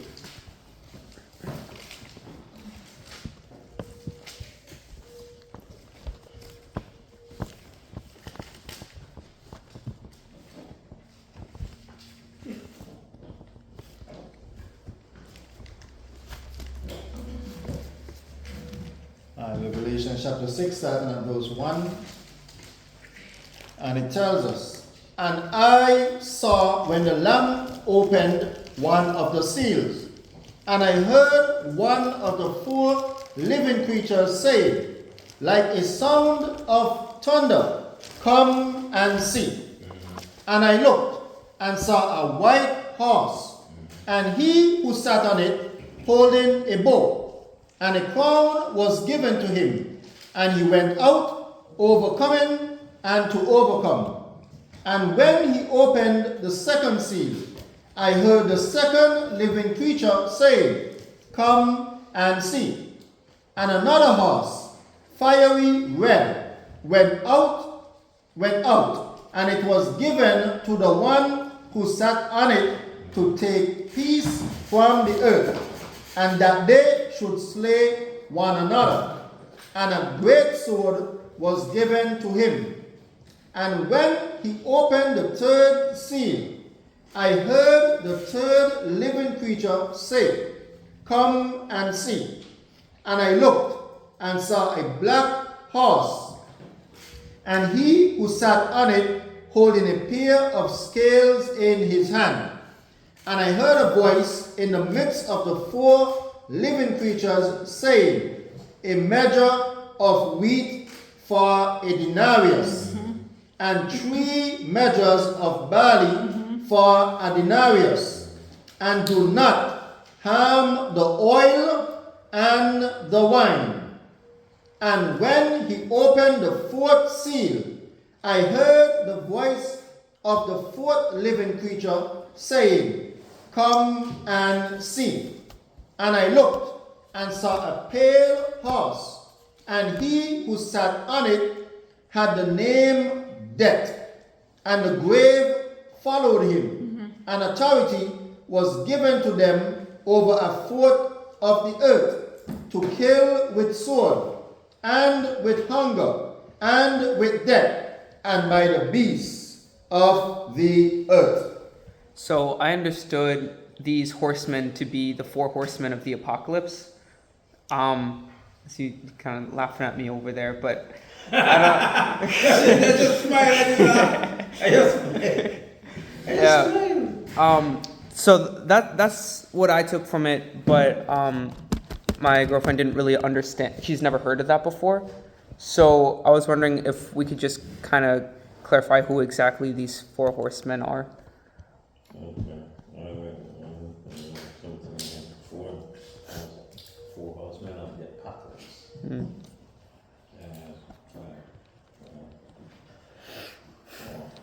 Right. Okay. What? Why do we do this type of stuff, right? We jump. That's like you trying to learn to swim, right? You don't know to swim. Mm-hmm. But hey, you're taking your little stuff, you're going to the deepest part of the Always. pool. I know you're Always. I know you want to pull me down. Drowning, I'm trying to rescue drowning. you. I know you're pulling me down with you. Why? Drowning. Wait. Okay, since you asked me the horsemen, what? How many horsemen? 4. The 4 horsemen of the apocalypse.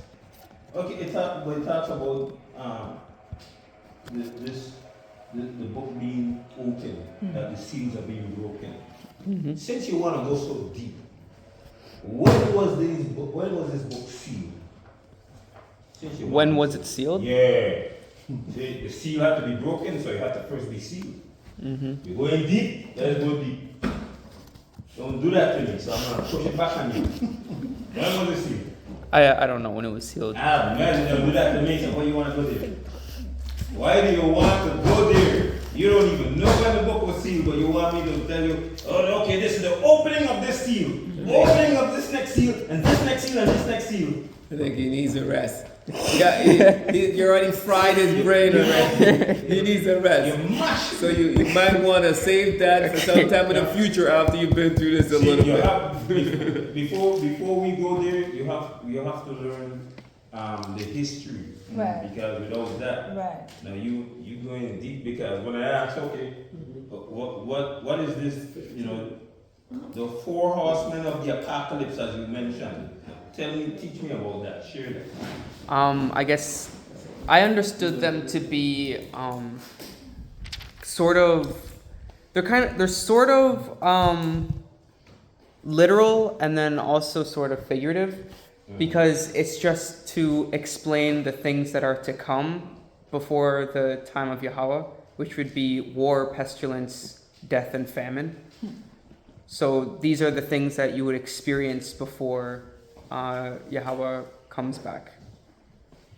So they would be unleashed on the earth before that time. This is before y'all, okay.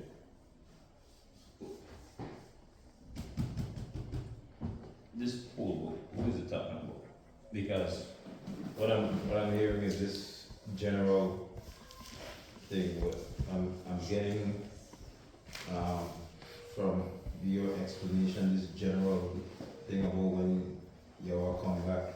Like this is like for everybody. Well, they would be released on the whole earth, so it would affect everybody. And whole earth. But it'd be like a sign. a sign that the time is near. And the funny thing about it is that you can't tell me when the book was sealed. Mm-mm. So that's rough. Like, that's rough. And that's, you jump in way too deep. You guys went way too deep, way too fast. Yeah. Not even Okay. I would do that. Mhm. I'm not gonna pretend that I know everything in this book. And you guys went and jumped deep, but I'll tell you in Daniel chapter 12. The last question is easy Oh, you know it's easy. because you answered it already. Well, then you don't need Then you need to to ask. ask it. Well, it would just be I don't have it on like record. Okay. Yeah. Let him answer his question. Let him answer his question. The last one's easy.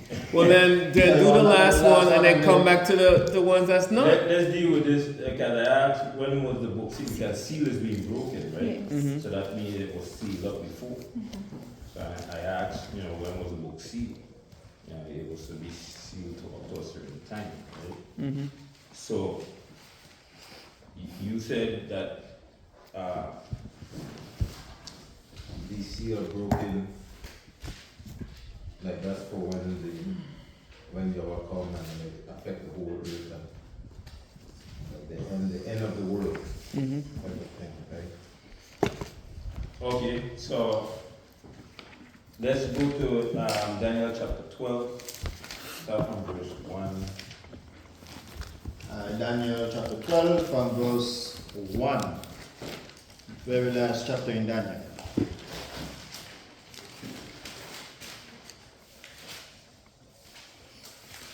(9:43). And it tells us, now at that time Michael shall stand up, the great head, who is standing over the sons of your people. And there shall be a time of distress, such as never was since there was a nation, until that time. And at that time, Let's read this thing again. from 1, If you kind of get. no, Uh-huh. at that time Yeah. Michael Yeah. shall stand up, Uh-huh. the great head, who is standing over the sons of your people. So Michael is standing, the great head who is standing over the sons of your people. Which people is that? Which It would stand up. It would have to. Wouldn't it be the Yasharites? I just want to bring you back to what this book is talking about. Because we kind of stray when we deal with the 4 horsemen of the apocalypse. Now let's bring you back to some reality here, right? Okay. So you're dealing with Michael being the head who is standing over the sons of Your people, which is Daniel's people, right? Mm-hmm. Which is the Yasharites, but at this time, the northern nation was cast out. You're dealing with the Yahudims right here, the Yahawadans, right? The Judeans there, right? So keep reading. Now we're coming back to coming back to earth now. Let's go. And there shall be a time of distress. A time of distress for who now? For the Yahudians, right? Keep going. Such as never was since there was a nation. So we're dealing with the nation of the Yahudims that are going to go through a time of distress. See, we have to have the foundation before you start going to revelation and you don't even know what you're dealing with, right? So let me go. And there shall be a time of distress, such as never was since there was a nation until that time. And at that time, And at what time? at that time, right? your people shall be delivered, everyone who is found written in the book. See, at that time, Which is Daniel's people, Yeah. shall be delivered everyone who is found written in the book, right? And go to verse 2. And many of those who sleep in the dust of the earth wake up. So that's not like the resurrection, right? Keep going. Some to everlasting eye, and some to reproaches, everlasting abhorrence. Revelation. That's the resurrection of both of the living, those who shall live and die. Because there's a figurative resurrection. There's a resurrection where Yashua is going to come out of the grave. That's written in the book of Ezekiel. And you likewise have the two resurrections which happens in the book of Revelation. So you have those that coincide, right? But keep reading that. And those who have insight shall shine like the brightness of the expanse. The Luciferians then? Yeah, keep going. And those who lead many to righteousness like the stars forever and ever. But you, Daniel, What Daniel? You Daniel, huh? hide the words And hide, he's supposed to hide the words and do what? and seal the book. That's where it was sealed. This book is to be sealed. Can't understand this thing, boss. Seal the book. Right? And go ahead. Until the time of the end. See? And it's supposed to be sealed until the time of the end. But wait a minute. We were reading that the book was being unsealed. I mean, that's the time of the end. How come the world's still here? How come we still walking on planet Earth? Seal until the time of the end, but then we go in Revelation and the book is unsealed.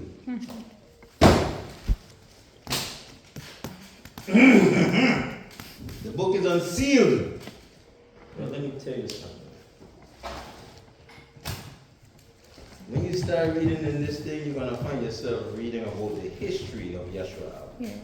Not what you're thinking. This, you have to take your time. I think I kind of broke it down before you. You remember when, you remember when they were talking in Daniel chapter, that was done, where was Daniel, where again? 12. We were just in 12. Seven, 9. Oh, you mean talking about the images? Is that what you're talking about? Yeah. Yes. Okay. See, you jumping into that. So let me go to Daniel chapter 9, verse 24. I have to go. Okay, sis. Thanks for coming. Okay. A busy schedule. Say you have a busy schedule.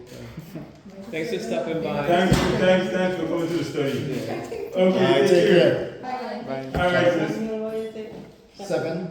7. I mean Daniel chapter 9. Oh, 9. Yeah, 9:24.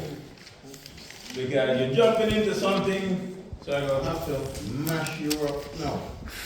Daniel 9, verse 24.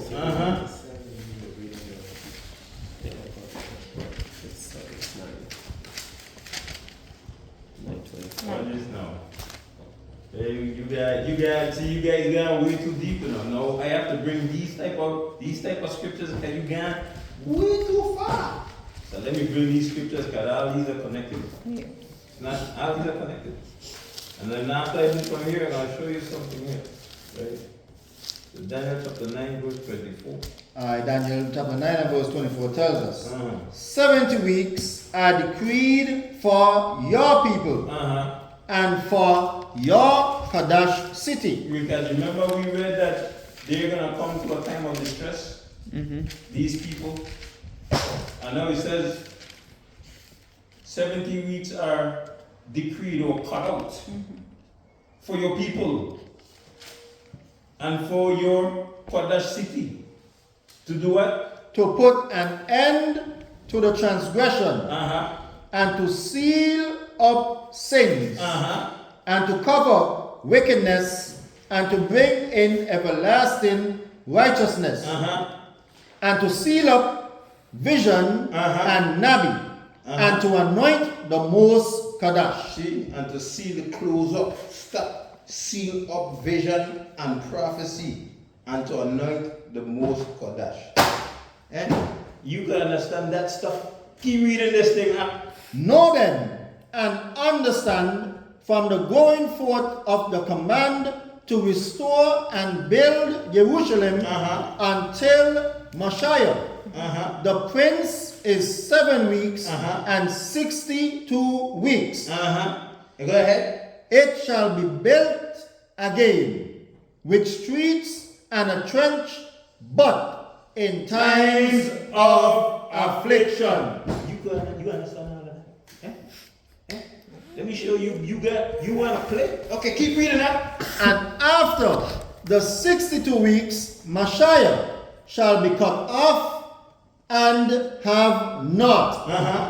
And the people of a coming prince shall destroy the city and the Kadesh place. And the end of it is with a flood.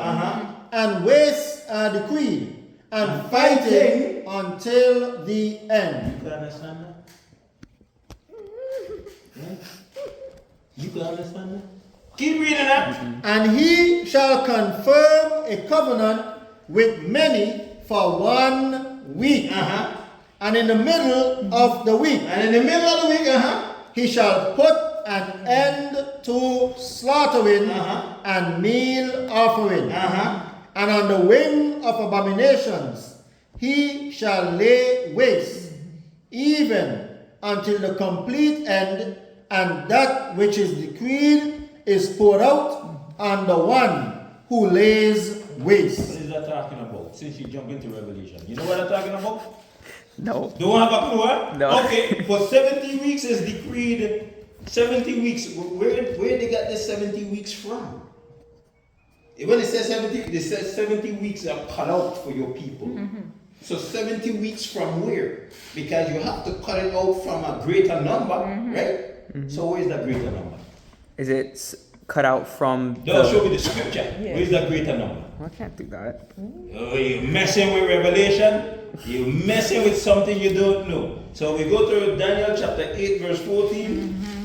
I'll show you messing with something you don't know. Go ahead, I'll show you where it's cut out from. Daniel 8:14.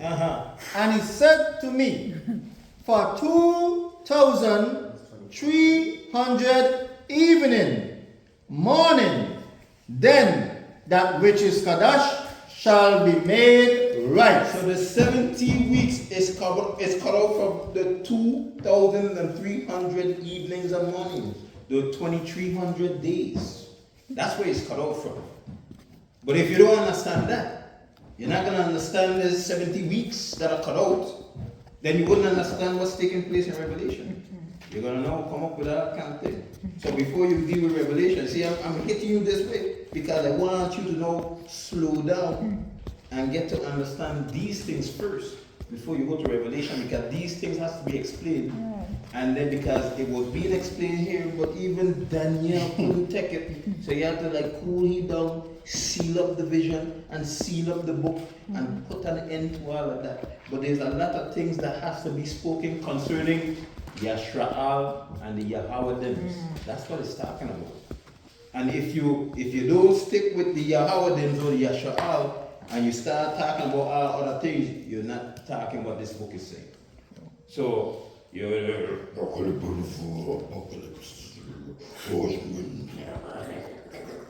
nah, you gone. No, this thing takes, and I think we touched on it. We did. We touched on it before, and I can prove from history that certain of these things already occurred. Okay? Already occurred. So what you're saying is the end of the world. It says these things are sealed until the end, right? But yet the book is already unsealed. It's showing the vision that the seals are being broken, and on the horse, the white horse came. The white horse. What does white horse mean? The white horse is death. Or no. The pale horse is death. The white horse would be the one with the bow. Yeah. Right. The one that came to conquer. The one that came to conquer. He conquering. Oh, death, where's his sting? Oh, the victory. Yahushai died and he rose from the dead. And he conquered death. That would be the conquering taking place right there. That's the end. These are the end times when these things happen. But the end times for who? That's for Yahweh. Because you see, Yahushua said something, right? In Luke chapter, I'll show you, in Luke chapter 20. I think it's in Luke chapter, let me show you. Luke 24. Is it Luke 24? It's on Luke 21. Right. 21. 21, 20, okay, yeah. You remember it tell you that they're in great distress and the 72 weeks are cut out for your people, and then you talk about Jerusalem being destroyed. Let me go, you go into Luke, you're going to see the same thing being repeated here, right? Because Yahushua quotes the scriptures, he's going to speak what the scripture says. So when you go in here, when you go to Luke chapter 21, go to verse 20. starting from 20.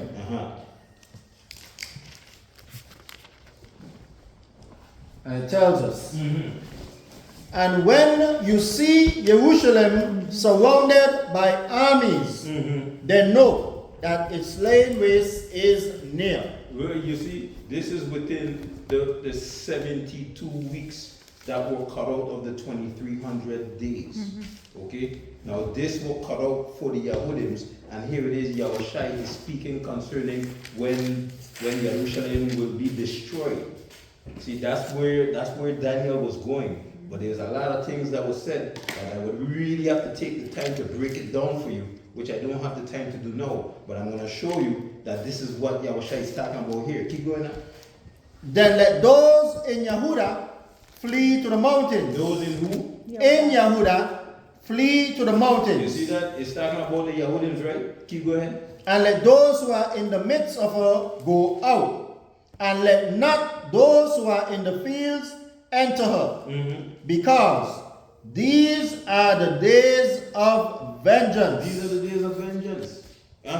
To fill all that have been To written. fulfill, to execute all that has been written. See, these things that has been written before, now it's going to be executed. This is what Yahushua is saying. Keep reading it. And woe to those who are pregnant and to those who are nursing children in those days. In those days. What days? Keep reading it. For there shall be great distress in the earth. Whoa, wait, didn't we hear that these people will have great distress? Yeah. But here it is, Yahushua is saying the very same thing. He's quoting the scripture. Keep reading it. And wrath upon this people. Which people? This people. I remember we read in the book of Daniel that this will happen to your people. That's what the messenger was telling Daniel. See, that's why we can't go too far from what the scripture is talking about. We have to stick with the scripture. Hey, Revelation can be explained, but it takes a lot of time, a lot of study, and a lot of history to read to get to what the Bible is actually talking about. We'll keep reading that. And they shall fall by the edge of the sword and be led away captive into all nations. And Jerusalem shall be trampled underfoot by the Gentiles until the times of the Gentiles are filled. Now you see what will happen to these people? It says, they shall fall by the edge of the sword and be led away captive into all nations. Who's that talking about? Who's that talking about? The Yasharites. That's right. So Specifically the Yahudims at this time. this already happened though. Yeah. So when you talk about the fourth of the apocalypse. Okay. Because I thought Revelation was about like The end time. yeah. That's what I thought. I thought it was like the end time for who? for like prophecy for us, like things that we will see in the future. Yeah, we will see it in the future. We see it now. As a matter of fact, we saw the destruction of Jerusalem. This that Yahushua is talking about. We have pictures of the image of them taking the stuff. Yes. We know that took place. We know that the people were led away captive. This is what the book of Daniel is talking about. From the time of Artaxerxes, when the rebuilding of Jerusalem until Messiah is cut off. these things already happened, but this is what was the book of Daniel was writing about. It wasn't writing about everybody in the whole world. It was talking about the Yahudims, and that time that is cut out for them. This is what's going to take place with them, and you have to stay within that realm, because if you don't stay within what the scripture is talking about, you're going to introduce some new doctrine that doesn't exist. This is talking about the Yashraelites, and here it is. It says, "And Jerusalem will do what?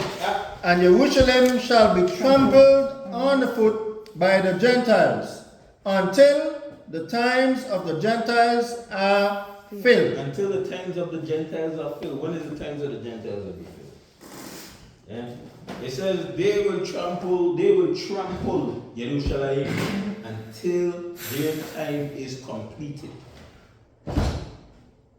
So that means there's a time where that has to come to a point where it comes to an end for the nations. But when it talks about the end, that was the end of Yahawada, or the Judeans. Because this book is talking about the Yashraelites. And when the end comes, that means it's the end of the nation. It's not talking about the end for everybody. Because when the nation fell, those other nations were able to be on top. And that's what the book of Romans will talk about in Romans 11, right? And in Romans 11 it says what? 25. Romans 11 says what? Maybe 25. There's a lot of things. Which one are you looking for? Romans chapter Did 11. God cast away his 25. people? Start from verse 7. 7? See, I will show you because, Romans 11, start from verse 7. Because I could break down the 4 horsemen, they could break it down, but you need to use history to go along with that. It's not just making something out from the top of your head. 7. You gotta break, because that is not separated from the book of Daniel. See, a lot of people don't know the book of Daniel and Hazan is pretty much the same book. One is the sealing and the next one is the unsealing. That's right. One is sealed up, the next one is the unsealing of that very same book. So all we're doing is just unsealing, and it deals with the history of Yashrael. If you don't deal with the history of Yashrael, now you don't know what you're talking about. And when we had some brothers trying to tell us that Jesus died in the middle of the week, I asked them, okay, you say he died in the middle of the week, okay, so tell me what's the 70 weeks? 70 weeks is 70 weeks is cut off for Daniel's people. What is that talking about? Then man, you have a clue. Because see, we're jumping too far too fast. Because you got to know what the book is talking about before you say this means that and that is that. So therefore, if you say that Jesus died in the middle of the week and he died on the Wednesday, then you need to explain what the 70 week is talking about. And then man, he had a clue. Nope. So you're not going to have a clue unless you know the history of Yeshua, of the Yahudims, to be able to understand Revelation. You jump way too deep, too fast. So all I'm doing is showing you that you will never really understand, but I'm kind of opening it slowly for you, right? So when you go here, see when the end came for the Yahudims, something happened for the nations, right? Let's read this out. Romans 11 from verse 7. What then? Yashrael has not obtained what it seeks, but the chosen obtained it, and the rest were hardened. The rest were hardened, right? And it has been written, Yahweh has given them a spirit of deep sleep. Giving them a spirit of deep sleep. Who he gave the deep sleep to? Yashrael. Right? And keep reading that. Eyes not to see, and ears not to hear, unto this day. Right, keep going. David also says, let their table become for a snare, and for a trap, and for a stumbling block, and a recompense to them.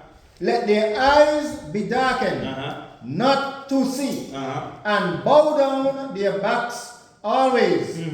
I say then, have they stumbled that they should fall? Have they stumbled that they should fall? Go ahead. Let it not be. But by their fall, deliverance has come to the Gentiles. When we fell, when it says deliverance, that means those nations were able to get on top. Deliverance means that no longer they're at the bottom, because remember, Yashua was supposed to be the head. They're supposed to be above all the nations of the earth. But if you're above and you fall, what happens? You go below.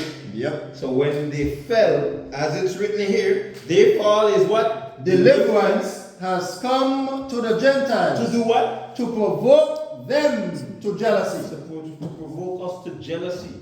We're supposed to have that desire that we need to get back on top, man.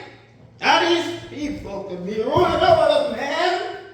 We're supposed to be moved to jealousy to get back to our rightful place, right? And keep reading this down. And if their fall is riches for the world. If when we fall, this whole place became rich by our fall, right? Go ahead. And their failure, riches for the Gentiles.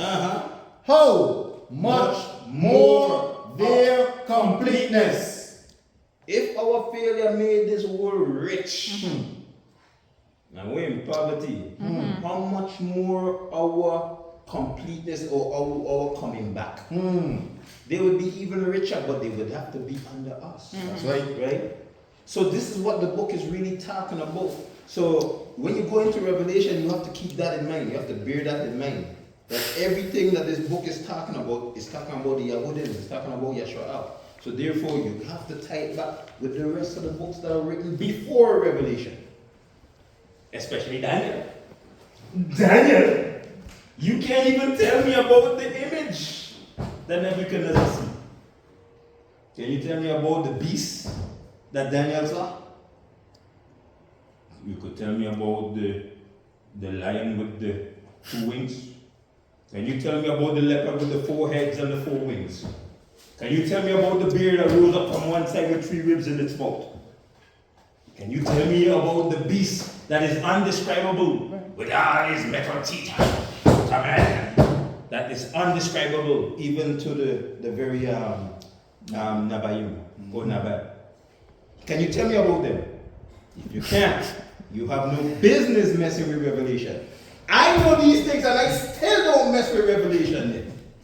Because it's not a place to deal with. You're gonna mash yourself up, my brother. I didn't know Revelation was so dang. I thought, yeah, I didn't know it was like that. I know. That's why you went and jumped in. He jumped in. Yeah. I tell you, that man see water. I want to swim. That man skipped the shallow part and jumped right into the deep part of the pool and just whoosh. No, they drowned it. No, Grace, what? And I reach him, listen, and I pulling me down. No, man, I ain't drowning with all you. No, sir. Hey, let me get a rope here and show something. Because now you got too far, too fast. Okay. Yeah, we're gonna leave that one alone for a while. Yeah. What? Our question was in Revelation, the book has one. And what? And you don't even know the history. You don't even know the beginning. True. But you want to deal with the end. No, you don't walk so. Well, okay, mama. Let me. Oh yeah, what? Okay. Let's pray out this 520. That's your prayer. Oh, Father, we give you Tawada for your word that you have just given to us. May you continue to nourish us and to strengthen us, O Yahweh. And let us wait expectantly, for you will return. You are our nourisher. And for the other nations, you are terror. And so we give Tawada to you. May you tear them into pieces. And may you strengthen our hands again. And we pray this by HaKodesh. Sham, Mashiach, Yawashai, Aman. Khan. And what you really need to do is that you really need to start focusing more on the history, like start from the foundation. That's why you have the book of Genesis and 1. It was to teach the nation their beginnings and teach them where they came from, that the nation was born out of Mitzrayim, and that they were taken out of that land of captivity and brought through the wilderness, and that they were placed under covenant, and that after they were placed under covenant, they went through certain tribes through the wilderness. And it's a building of the history of the nation. Definite. And then it was given an overall teaching with certain details. But without starting from Revelation, remember, see how I have to take you with Revelation to understand certain things? Well, if you don't know Revelation, if you don't know the book of Shamwat, they say Exodus, but it's not Exodus, Shamwat, or names, Numbers, Deuteronomy, if you don't, the book of Leviticus, if you don't know those things, you have no business in Revelation. No business at all. So you say you had one more question, or that was the last? There was one more. What was the one? Who are the 12,000 sealed from each tribe? Oh, that's a good question. Those are the saviors. The saviors? Yeah, the saviors. There's more than one savior. You know that? Yeah. Well, I mean, when we read that, I was thinking, okay, are there only 12,000, or are there only 144,000 that are going to be able to enter into the kingdom on the earth? That's not what the book says. That's Yeah. why I said those are the saviors. What is it? Let's go to the very. What's that? Revelation Chapter 7. 7. Let's go right there, and I'll show you something. See, that's what happened when you don't have the history. Oh boy. Let me read this thing out. Just go straight to it. Let's go. Yeah, let's go straight to it. Alright. And I heard the number of those here. Revelation 7, verse 4. See you later, Mom. And I heard the number of those who were sealed, 144,000, sealed out of all the tribes of the children of Yashrael. Of the tribe of Yehuda, 12,000 were sealed. Of the tribe of Reuben, 12,000 were sealed. Of the tribe of Gad, 12,000 were sealed. Of the tribe of Asher, 12,000 were sealed. Of the tribe of Naphtali, 12,000 were sealed. Of the tribe of Manasseh, 12,000 were sealed. Of the tribe of Shimon, 12,000 were sealed. Of the tribe of Lewi, 12,000 were sealed. Of the tribe of Issachar, 12,000 were sealed. Of the tribe of Zebulun, 12,000 were sealed. Of the tribe of Joseph, 12,000 were sealed. Of the tribe of Benjamin, 12,000 were sealed. Right. And after this, Oh, wait. And after what? After they were sealed? Okay, and after this, You want me to read it? No, we do that. after this, I looked and saw a great cloud. Hold on. After those that were sealed, he looked. Can you see? Wait. You see the 12,000 champions coming. We don't count out all of them, man. So them man don't come. Them man walk through. Don't count it. Now, after we count them, man, them 12,000 from each of those tribes, here come a great crowd that came after them. I keep reading this thing. Which no one was able to count. Now, nobody was able to count this crowd. You see? You just know 24 or 20, what is that? It's just that little number there. It's a crowd that you can't count. And do what? Out of all nations. You see, they're coming out of all nations. Now, where did Yahushua say the Yahudims then will be scattered? Across all nations. That's right. They will be scattered in all nations. So now when the saviors then go out and the word is preached out and them man coming and bringing all the people out, they're coming out of all nations and what? And tribes. And peoples. And tongues. Because we ain't saying we is Brazilians. We ain't saying we is Venezuelans. We ain't saying we's Haitians. We ain't saying we's Antiguans. We ain't saying we Catitians. We ain't saying we Barbadians. We ain't saying we's this and we's that. Eh? We ain't saying we's all of these people. As a matter of fact, we want to be so white, with, so close with all the other white people and all these other people. We say we's one with them. So we ain't these people. So we coming out of all these nations and tribes, peoples, and tongues because we speaking all these different languages, ain't we? Ain't we? Yes, we are. I'll keep reading this up. Standing before the throne Uh-huh. and before the Lamb, Uh-huh. dressed in white robes Uh-huh. and palm branches in their hands, That's right. and crying out with a loud Are voice, these people crying out with a loud voice? saying, Deliverance belongs to our Elohim, Uh-huh. who sits on the throne, Uh-huh. and to the Lamb. What? You hear that? Deliverance, which is salvation, belongs to our Alahayam. So, which nation does Yahweh knows? Yashral? And which nation does Yahweh deliver? Yashral. So they said deliverance belongs to our, which is possessive.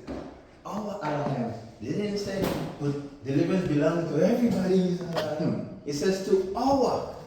So this is Yashraal, saying deliverance belongs to our Alahayam, who sits on the throne, and to the Lamb, because the Lamb said what? The Lamb said that he came only for who?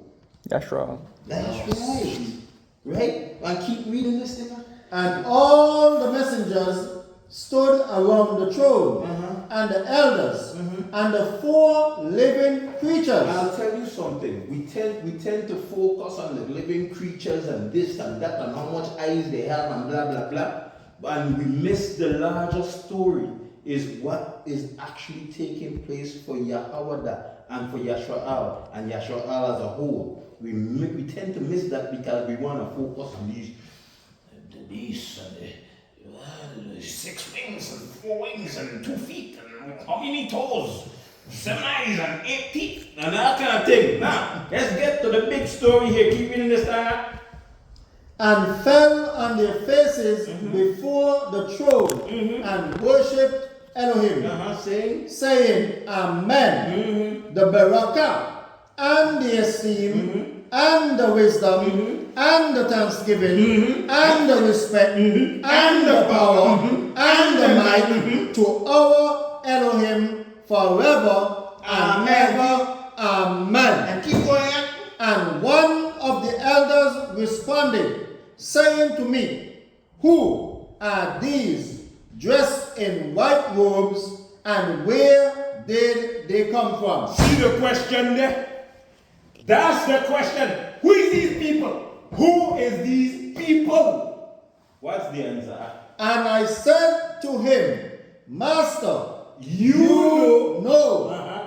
And he said to me, What did he say? These are those coming out of the great distress. Where did we read about that great distress? The 70 weeks taken out of the 2300. I read about that great distress in different places, right? Mm-hmm. And that was pertaining to who? The Yashralites. That's right.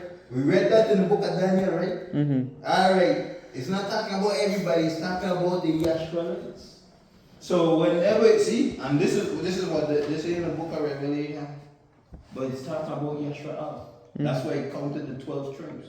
Now what Daniel wasn't counted, right? And some of us believe, well, Daniel ain't gonna be there. No, it's not that, you know. It's not that Daniel ain't gonna be there. It's just that the names tell a story. You mean Daniel? I mean, thank you. Dan. They said Dan wouldn't be there. Dan didn't receive salvation. That's not true. The reason why Dan name isn't there because Dan name wouldn't fit the story. Dan name means judged. There is nothing to be judged at that time. That's why those names are given, and when I read out the name, you can hear the story. That's all that took place. Dan will be there, but Dan name wouldn't fit with the end time story. That's the issue why Dan name wasn't listed. Okay, so other than that, this is talking about Yeshua all the way through. Never stop. Never stop. And I don't want you to forget that. So when you and the young sister study, I suggest you start studying from the book of Genesis. Study what he knows. You study what you know, what you already been going through.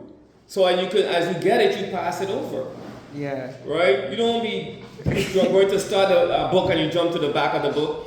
When you can't get nothing if you don't go from the front of the book. We But were I will give you a book, right? Go ahead. we were talking about Revelation, and then we were like, you know what? Let's just read it. It's not very long, and we can, Read the end of this book here. You are just read. As a matter of fact, what can I do? Let me just find it. Just read this. Just. And tell Okay. them the story that this is about. you want me to start from the top? That's not even the last page. Just read that. No, wait. That's not. No, read this here. Read that. Okay. Surah 114 An-Nas, mankind. Total verses 6 revealed at Mecca. In the name of Allah, the most beneficent, the most merciful. Say, I seek refuge with the Lord and cherisher of mankind, the king or ruler of mankind, the God or judge of mankind, from the mischief of the whisperer of evil, who withdraws after his whisper, the same who whispers into the hearts of mankind, among jinns and among men. What's a jinn? I don't know. What What does it that sound sound? like? Huh? Oh yeah, you know what it sound like? Yeah, what jinn sound like? Like a demon. Okay. Yeah. Whispered into the hearts of mankind among jinns. Okay, wait, maybe not. A jinn could maybe be like a prophet, Really? You get that from the book? the same who whispers into Did the you hearts. get that from the book? No, I got that So how you get that? from my mind. Exactly, that's a problem. Who's that? Allah is who the Muslims call God. Yeah, but what did that book say Allah is? It says that Allah is the most beneficent and the most merciful. Yeah, that's what it says that he's more man, but do you know Allah would like to have women too? Mm-hmm. Yeah. If I was to have a woman, I would have her from my own kind. You know Allah said that? I remember we went through that. But did you read that there though? No, Why not? because that's further. Yeah. Yeah. Yeah. That's why you don't go to the end of the book. Okay. Alright, I'm not gonna go to the end of the book. Thank you very much. Good. Yeah, but what I'm saying is that you come in and you see what we're going through, then you can go back and train on what we're going through. That way you're staying current as well as she's staying current in the lessons. And also you have the ability to answer the questions within those lessons because you've been through those lessons. That's right. When you're going into stuff that you have not been trained on, now you're setting things up. You guys have all front to get to before you even could get there. Or you could start where we are starting, even so, and discuss that with your partner. That way it's fresh. That way you could answer the questions. Okay. Alright, yeah, we'll start Figure from something the out. beginning.